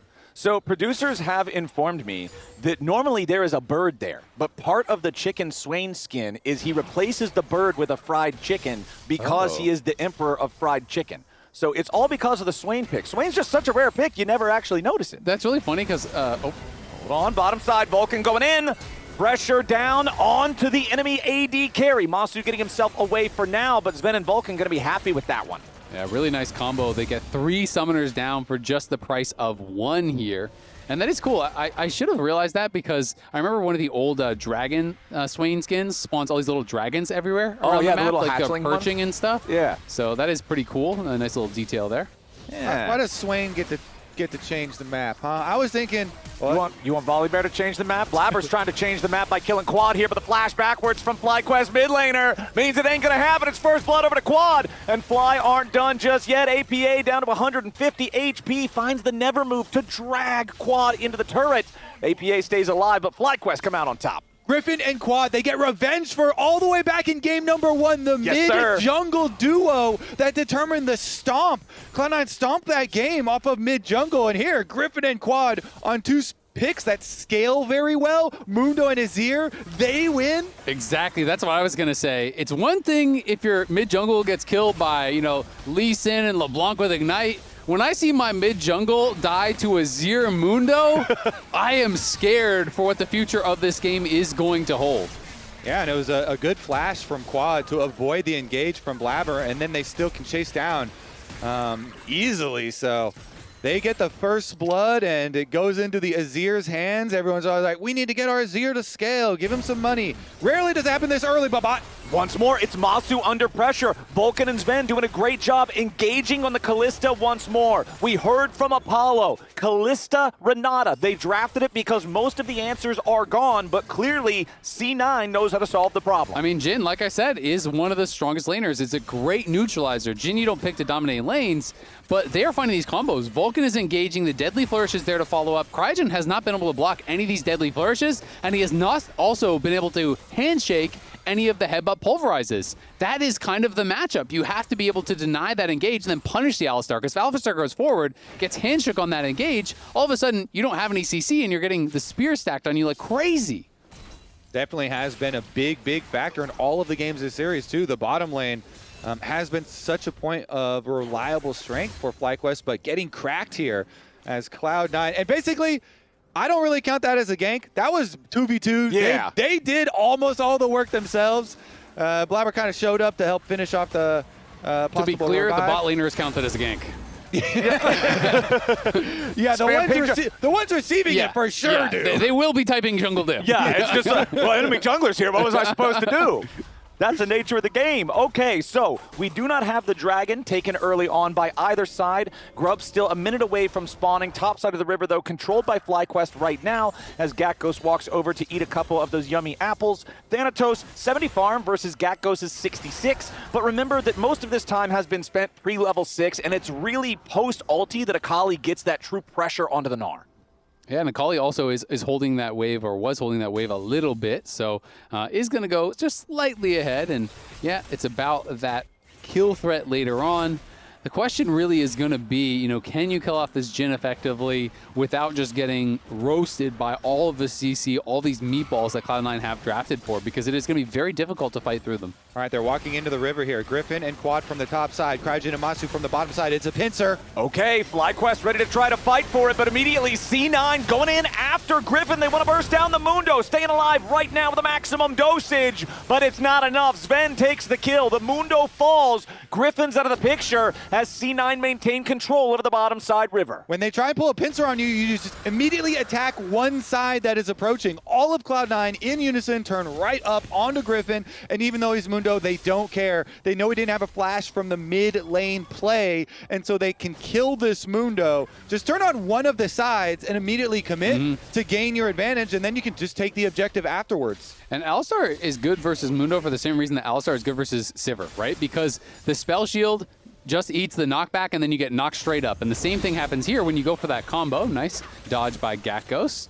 So he's able to just engage and kind of just ignore that passive. And even with a really well-timed Heart Zapper, Griffin had that up for all the damage coming in. He still could not survive, couldn't get enough health back from that ultimate coming out of the CC. And Sven was able to finish him off, and now has a completed Ghostblade here already for Sven. So it's going to be a lot harder to lock down. Yeah, this Jhin with a nearly 1,000 individual gold lead. C9 up a single kill, but the gold overall tied here between the two teams, as there's also a sizable lead for Quad in the mid lane on this Azir. You guys touched on it earlier when we saw the first 2v2 over in mid, getting this hyper-scaling mid laner, this powerful carry off to this start. Great sign for FlyQuest, and you can see right there, Quad has already purchased his Nashor's Tooth 9 minutes and 23 seconds into the game. Yep, Quad doing great. Top side on fire. He just hops away. Literally. He's ignited, but not quite going to find a kill here. Gatghost, though, no more smoke available as Thanatos is going to try to attack these minions a couple times. Charge up the Narvar, throws out the Boomerang. Meanwhile, down here in the bottom lane, 2v2 continues up in the top side. Gatghost flashing away from the Glacial Prison, staying alive for now as the curtain call opens up in the bottom lane. Masu trying to get away, needs to escape outside of the edge. Masu, he bleeds down to the Deathfire Torch. And that means Sven goes on a killing spree. Beautifully done. Cryogen forced all the way back as well. And once again, our bot lane race, now it's going back the other way. The C9 veterans in game number 5 are smashing it. That is really big stuff there. Masu just tried to straight up run out, and the Deathfire Touch ends up taking him down. That third shot, Sven connected 3 in a row. It felt like Masu just wasn't even trying to dodge. He was just beelining it. Ooh, nice shuffle there from Quad, trying to throw APA away. Has to flash, though, as the Swain tries to make sure he can stay in range, but it's not quite going to work. Summoner spell, though, spent by both mid laners. Yeah, Quad was happy to take the 1v1, but this ward over the wall there spotted the Sejuani coming in, and that's why he has to then go for the disengage. Knows he has got to run for the hills. Blabber has his Protoplasm Harness ready to go, and C9 want to just keep forcing fights. They are very strong right now. They want to fight around this Fed Jhin. I called it Deathfire Torch on accident. Deathfire Touch, though, is an incredibly powerful keystone for a champion who naturally just scales his AD so high by virtue of how his kit works. It can do such deceptively high damage. And let's see, Griffin is eyeballing a topside play again. Maybe get some vision on the next spawn of Raptors. He did have the timer because when Blabber showed bottom for the previous bottom gank, Griffin did actually steal his Raptors and took the timer there and took the payment. So we'll see. With the mid lane push again, I expect him to grab those, but Blabber's kind of circulating around the other side just for the crab anyway, so he's not really going to care that much. Thanatos jumping in here. Finds a quick combo onto Gakgos, but the Akali getting away for now. Thanatos just jumps on him, though. If the Akali is the answer to the Gnar, the answer's marked wrong. Thanatos gets the 1v1. Has the flash advantage thanks to that earlier gank from Blabber and utilizes it there very effectively. Flashes in, finishes off that kill. And when Akali falls behind in the matchup like this, it does become very difficult. Okay, bottom side, engage once again, coming out from Vulcan. Blabber is here, Monster and Cryogen trying to defend themselves. Hostile takeover buys enough time to keep FlyQuest safe. Yeah, Cloud9 want to go for the dive because they have so tanky of a front line here with the Alistar ult. With the shots coming from Sven, though, Cryogen has to dodge at the end, and they still get the priority. They still get a tower plate, although no kill because of the evasive maneuvers here. Kalista ult right into the bounce. Handshake is enough for them to survive for now, at least. Yeah, this is really big for C9, though, continuing to put that pressure on. And you can see Thanatos was even pulling the wave, stacking it up so it would push towards him. He knows that Gakgos is not in a position to actually win an all-in. If you can't win the all-in, you are just going to be slowly whittled down in these kind of matchups here. So Thanatos really showing his class. Absolutely a big comfort pick for him on the Gnar and is looking fantastic. Yeah, especially like when you have the comfort pick, the number of games played here too on his side, just going to feel comfortable in all these situations. While yeah, you're going to put some time practicing your Akali top, it's not going to be in some of the top most played ones. And Dragon is up, early vision secured here for Cloud9. I don't think there should be a contest for FlyQuest, so maybe they actually do go topside to try and get something else instead, while they know Cloud9 are going to be taking the objective. Yep, that objective not being challenged here by the side of FlyQuest. I mean, it's really hard to challenge when the enemy 80 carry is up 2,000 gold, and it's kind of the opposite effect of what we were talking about earlier. We're saying Azir and Mundo, that feels really good to get ahead with early because they scale so well. Kalista doesn't scale compared to other AD carries, and so for her to be 2,000 gold behind is rough. Yeah, it is extremely rough, but that being said, there's not great tank killing from C9. Yes, Gnar has, Hyper has percent HP damage, but even a Jhin from ahead is not great at killing a Mundo, right? And you have an Azir that is in a good position. You have a Mundo that's in a good position. So if these guys continue to scale, hey, there are going to be opportunities, and you do have some tools to potentially kill off that Jhin with the Akali.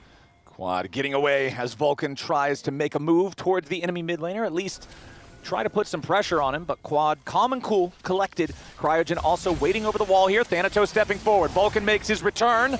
Defensive Azir ultimate makes sure that C9 can't continue their play. Vulcan forced to use the Unbreakable Will there as Cryogen shows up. Yeah, Cryogen been hovering for a while here, trying to clear through the jungle and make sure this Azir is safe. So Quad does indeed stay safe for now, and it's a slight trade on cooldowns as APA trying to chase him down. Yeah, he goes after Gakgos, finds some good damage here initially, but Gakgos tries to turn it around, flashes away from the Glacial Prison as Blabber arrives.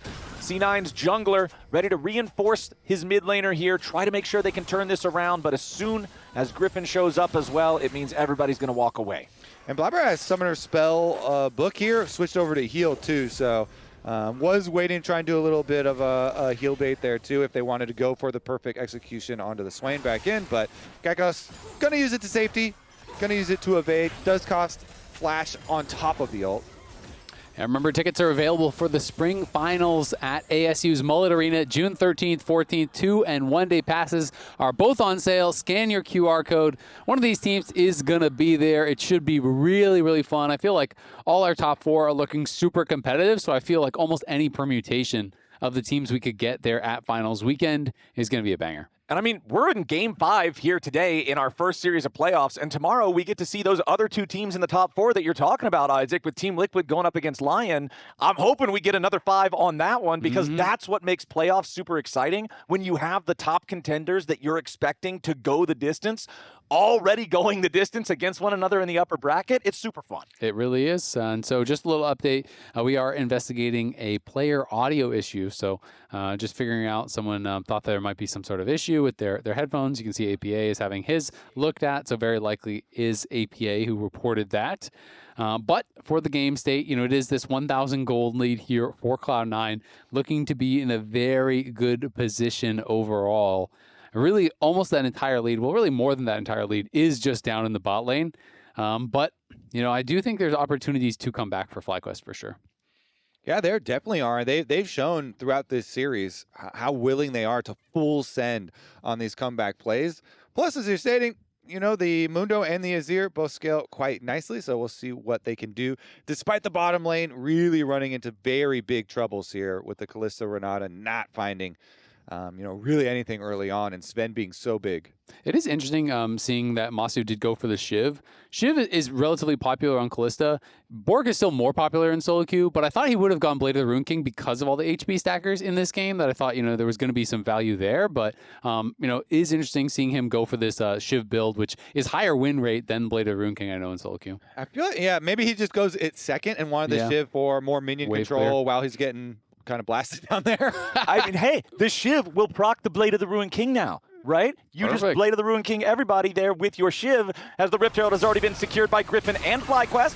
C9 show up, but it's a little bit too little, a little bit too late. Thanatos at least getting some alone time here with the bottom lane tier 1 turret. Should be able to secure that one for C9. Yeah, it's kind of the payment down there. The split push with this Gnar. Guess what? Again, we keep high lane Thanatos, and very comfortable champion for him. If he gets to go crazy on the Gnar split push, it could become a real problem for how they're trying to play. So they do sacrifice, Rift Herald for the final push and to open up the extra lane.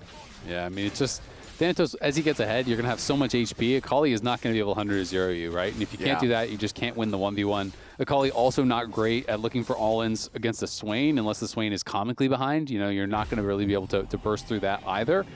API has gone for the Blackfire Torch, playing Deathfire Touch. He's going to have a lot of sustained damage here in these fights if you're trying to engage past him. Of course, this is a bit of a squishier build. Sometimes players in really heavy dive comps will go Roa and play it a bit safer, but this is higher DPS, and I do generally prefer this style of build.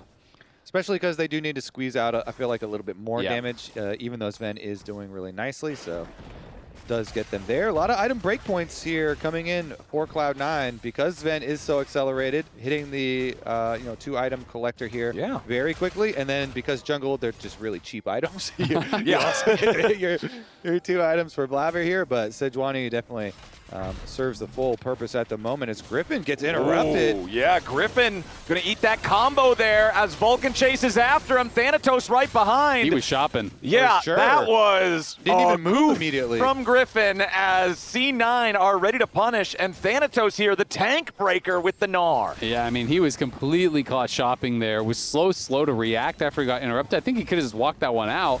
Then decides not to flash, pops the ult, dies anyway. That really sucks for FlyQuest, who now are going to be without that Mundo ult for the next dragon. So now you can't even contest the dragon. You're basically giving up soul point for free off of that death. Yeah, that is tough stuff. And we talk about how, yes, Sven is ahead, but it can be hard to punch through the Mundo. Everybody else on the team is very squishy. Jin's lethality build is going to sting when it finds any other health bar. So FlyQuest, yeah, it's like you say, Azael, this is not really a playable dragon anymore unless you can get some sort of crazy, unexpected pick. I mean, Mundo without ult is just useless. This champion is so powerful with ult. If you can get the full channel, all that healing and health from it, without it, you just walk into a fight and you generally just die for free. Hey, it's not for free. You can throw a cleaver. make a splat noise when it hits the guy. That's funny. True. You know? Yeah. Are you willing to accept that hefty cost? The non-free?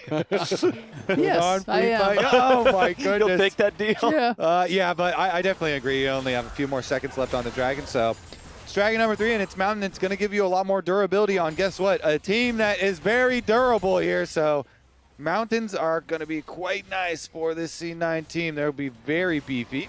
FlyQuest, again, can they make something elsewhere? Last time around, they're looking around, like, fine, we can't fight the Dragon. We'll try and make something on the other side of the map.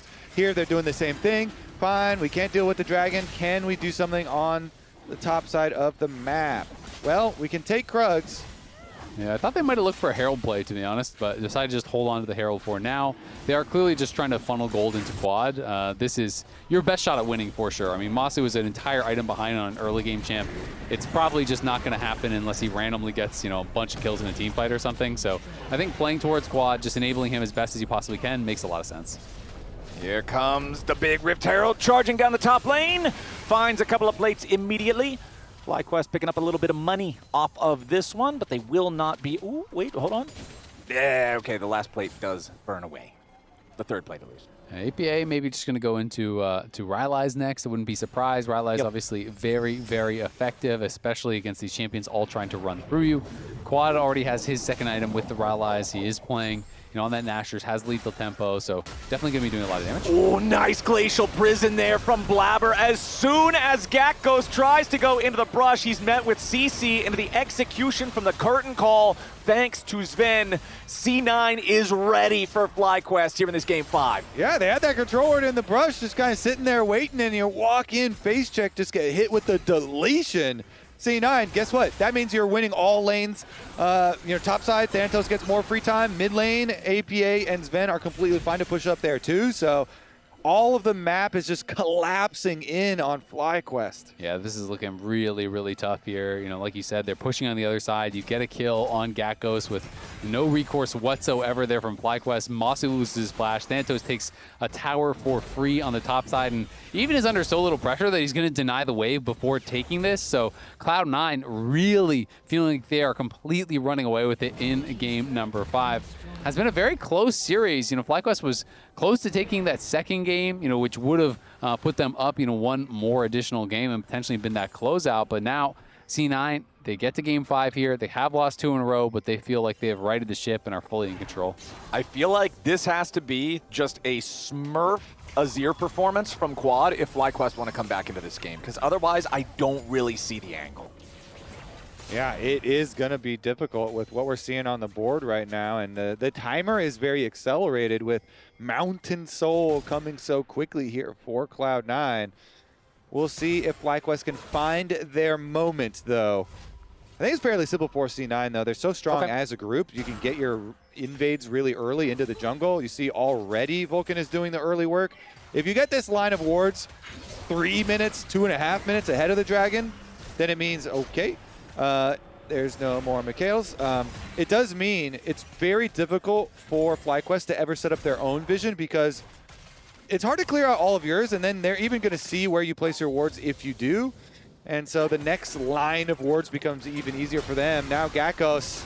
Once again, it's Gakgos getting caught by the CC from the Sejuani. He tries to get away over the wall, but it won't work. C9 have this Akali figured out. Yeah, they get him again here at 0-3 and 0, and Sven just feels like he is just picking up every last hit. He is so accelerated, 2.6k ahead now. He's going to be working in towards that IE, which is going to make him ridiculously strong. Thanatos already has Hysteric, so this guy is not getting burst down whatsoever. C9 are winning every fight easily. And Kobe, you mentioned earlier how Blabber's inventory is looking so good because he's buying a bunch of cheap crap. Well, guess what? One of the best cheap things you can buy in the game is when you've got a Fed carry like a 5-0 Jhin. The Knight's Vow completed on the Sejuani only makes it that much more difficult for FlyQuest to answer. Yeah, really big stuff here. I mean, 5 kills for Sven now. I mean, he's got Collector, so executing people on top of it. And that, I wonder, okay, let's check how much money he has on top of the BF sword, because if he gets got IE. freaking IE before the fight, then it's looking ogre. Yeah. Avert your eyes, FlyQuest fans. This is not safe for work. I mean, this is your last chance, right? You can't, from this spot, give over Mountain Soul and realistically win the game, right? So FlyQuest basically have to show up and say, all right, here we go. It's either that or you're saying, I pray that they flip Elder and we steal it later in the game, but Cloud9 don't have to give you that sort of an opportunity. I mean, FlyQuest is kind of the go crazy, hands check 'em team. So it's a tough hands check. You're down 3 Drakes and 3,500 gold. But hey, it's what it's going to come down to. Cloud9 have more hands. Cloud9 also, Sven's like, fine, I'll see your hands shake and I will wallet check you. The hand versus the wallet. I definitely win those. C9 got a pretty heavy wallet right now. Do some reps in the gym, just lifting that thing. Meanwhile, mid lane.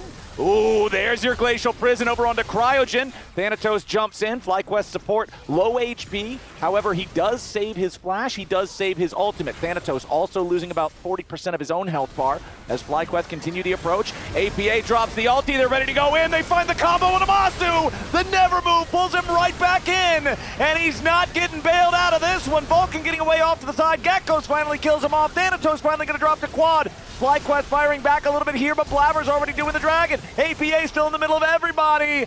The Swain train has arrived. Triple kill over to APA. And C9 take the ace and the Dragon Soul. No miracle for Quad today. Cloud9 finished the job. Mountain Soul and the free push down mid lane for Sven, who survives there with the four-shot flash to escape with his life. The engage, look at this engage onto Masu. I mean, APA just walks right at him, pops the Swain ult. He gets locked up by Vulcan immediately. Such a huge lead in the fight. How do you even come back from that? Look at Vulcan so low, flashes out, so they couldn't get the bailout. You could see Gekko's going in, trying to get that reset for Masu. That's kind of what they were betting their fight on. By the time Quad arrives here, does have a good ult, knocks him back, but Sven survives, flashes over the wall. APA gets a triple. Nice, nice. Oh, nice. Go mid tower, go mid tower. That was kind of close. I guess not really. Nice. No. He was tunnel visioned on his own health bar, I think, saying it's close and then realizing it's not. It wasn't that close, but I do think if he dies and Masu gets the bailout reset, it becomes a really close fight. And he lived with, I don't know, 5-10% health maybe to not let that reset happen. Well, let's see where we go from here. Griffin trying to flash away, but he gets locked up in a deadly flourish. 1 CC after another. C9 try to commit onto the Mundo, but Griffin with the flash manages to get away. Thanatos, however, has found another target. He'll get a second flash, this time out of Cryogen. Deadly Flourish not hitting the mark to follow that one up, but C9 taking Summoner Spells for free. Yeah, they get Summoner Spells, and they probably should get the Baron after that. FlyQuest are trying to split push here with Quad, who technically does have Teleport. Does he want to actually use it, though, to go contest? It's just so hard because you just lost all your Summoner Spells, and you have no control. You can't approach. It's into the darkness, so let's get as little money as you can. Spooky. Yeah. It's a very spooky map state, game state, series state for FlyQuest. All these states are not good. Yeah, I agree. It is really tough. I mean, one light at the end of the tunnel, perhaps, is these objective bounties, as Quad does just grab one for himself. I think the light at the end of the tunnel might be a train, Isaac. FlyQuest's not having a good time. Wait, don't go to the light. No! Yeah, get away from the light. Get out of the tunnel right now. FlyQuest down 5,000 gold and a Baron and a Dragon Soul now. And I think it's just going to come down to what you were talking about earlier, Azael. You flip it at Elder. You hope that you get the perfect fight. Yeah. You hope that you start hearing that noise as you get them down very, very low, like you were saying. Hey, maybe you can get a bailout. Maybe you can get a reset. But we're all just kind of thinking in what-ifs right now from the FlyQuest side because C9 has had such a dominant game so far. Exactly. I mean, they are living in what-ifs because Cloud9, in reality, are 10,000 gold ahead in stats as far as the gold lead plus the Soul, and it's a very effective Soul. It's a super tanky Soul against a team that has to do a lot of upfront damage here with the Akali, with the Callista. Obviously, you have consistent damage from Quad, and he does have a Void Staff now completed for that third item. But the reality is Cloud9 does not have to flip an Elder to win this game. They can just play it safe and slow and try to grind out this win and secure themselves the first win in playoffs. And it also vindicates their choice of opponent. Remember, that was what I was thinking at the end of game number 4 after FlyQuest were looking like they could make this reverse sweep happen is if you pick an opponent that then beats you, you're kind of kicking yourself a little bit for that one. But C9 looking very strong here so far in game number 5, taking out that tier 2 turret in the mid lane. The only structure left standing for FlyQuest outside of the base itself is the tier 2 in top side. C9 still have this Baron for another minute and 15 seconds. The Elder Drake will spawn about 60 seconds after that.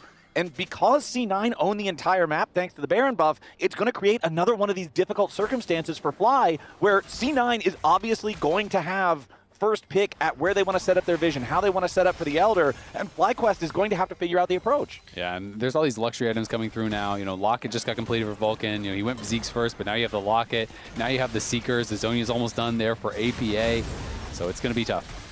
All right, Griffin, once again, the target of the Glacial Prison. As the Deadly Flourish follows it up, Curtain Call opens. Griffin getting away. Fourth shot hurts, but because the third one missed, it can't quite get him low enough. I'm not sure whether or not that would have been a kill if all four connected, but it does not matter. FlyQuest stay alive for now. Yeah, and they're just buying more time for Thanatos to push on in with the Baron buff. All these buffed up minions are going to do a lot of work too, so C9. Ooh, Quad using the Azir ulti there defensively, worried that C9 might commit for him, but he doesn't get a lot of value out of it, so that just means another tool for FlyQuest unavailable. And it is scary because he knows if he dies, the game ends instantly, right? Yeah. You know, he is basically their only hope there, and he saw the angle that Blabber might be going in, so tried to kind of predictively ult him back, but Thanatos is just grinding out this win here, pushing through the side lane. No one can answer him. Thanatos Gnar is just all sorts of a monster, man, as he is going to have alone time here with a mid lane inhibitor. FlyQuest now having to back away from APA. The Swain creating so much space for the rest of C9 to move into the enemy jungle. Nevermove finds Quad as a target. Hostile takeover, only going to get Vulcan, really, as APA's stasis keeps him protected. C9 force their way into the enemy base. They take out the mid lane inhibitor. They get out with everybody intact, and it's 45 seconds until the Elder spawns. Yeah, they use a decent amount of resources, but this late in the game, a lot of the ults come back very, very quickly. So FlyQuest, they're counting down the time here. Your hope is at the end of the game, the dream of some sort of Elder steal or just better positioning can try and find a win in the fight. Quad does add a little bit more power, one more needlessly large rod to try and get a tiny bit of extra juice for this fight. Yeah, they're seeing if they can just overload the side. If Thanatos jumps in, there are 3 members here, but he is now aware of it, and Thanatos not going to fall for that sort of a play at this point of the game. 15 seconds until that Elder spawns. FlyQuest have no vision in the river at all. It is just going to be so hard for them to get over there and even have a chance at a steal. Well, they know that it's just about the only chance they have, but their wards are being cleared away. Everything is so bleak and so dark here on Summoner's Rift for FlyQuest. Thanatos just trying to get a little bit of poke here. Vulcan jumps in for the headbutt pull. Griffin staying alive for now. Vulcan in the middle of everybody. Mundo going to be the target, but he is tanking it out. EP ready to reinforce FlyQuest as C9 go to send it, but they do not find success. Griffin still marching forward. Maximum dosage about to wear out. APA with a flash, ready to follow. Thanatos, meanwhile, back in the enemy base as the fight continues raging on. C9 just has to stop the backs. Teleport trying to be channeled. FlyQuest wanting to try to keep their Nexus alive. Quad arrives. Thanatos about to go mega. Meanwhile, in the fight down here on the bottom side, hostile takeover flies out. Thanatos already found the first turret. FlyQuest continuing to try to find the kills as Gakko shuts down Blabber. FlyQuest going forward. APA using the never move here. Masu staying alive for now. Sven going unstoppable. Akali down. Gakko's falls. Thanatos push back from the Nexus. Meanwhile, it's a wipe down here in the bottom side as the Deadly Flourish finds Griffin, but he still gets away for now. 3 dead on the FlyQuest side in the 4v4. 2 dead on C9. Griffin still getting away for now. This is ridiculously close there. Griffin is going to get finished off. Sven was a split second from dying to Gakkos. If Sven dies there, Fly might have gotten the Elder. That was ridiculously close. And Thanatos just TPs away from the fight, goes for the end. That forces Quad to respond here. At the end of the day, Sven does survive, so the ifs, ands, or buts do not matter. They will get the Elder here. And that is one step closer to C9 closing out this game. Yeah, and it's like a skip step because you get the Elder and you skip on over to Baron, and then you get Baron as well, and then you look for the end. Let's take a look. This fight got so crazy. So they go in, Vulcan with the engage. As you pointed out, there are already 2 people at Nexus trying to end and defend. And here's where Sven gets so low. Gakkos, look at that, into the back line, a sliver of HP. But does go down. That's the gold difference in action. That is the Mountain Soul in action. You don't have those things. Sven just dies there, and the fight is completely different. The game is completely different. If that is Elder for Fly, if that is Baron for Fly, they are in with an actual shot here, and instead, it is Cloud9 with the Elder going to be able to grab a Baron uncontested. No way FlyQuest wants to leave the base here. It is 155 on that Elder, so that is kind of the time frame where you cannot be fought whatsoever.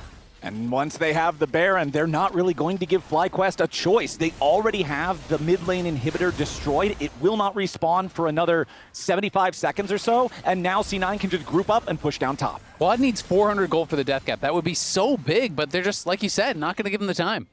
All right, C9 grouped up as 4, pushing down top lane. Thanatos splitting in mid to make sure pressure remains in 2 different places, so it's harder for FlyQuest to defend. Elder still up and running for another minute and a half or so, as C9 have taken out the tier 3 turret here in the top lane. Thanatos continuing to push down mid.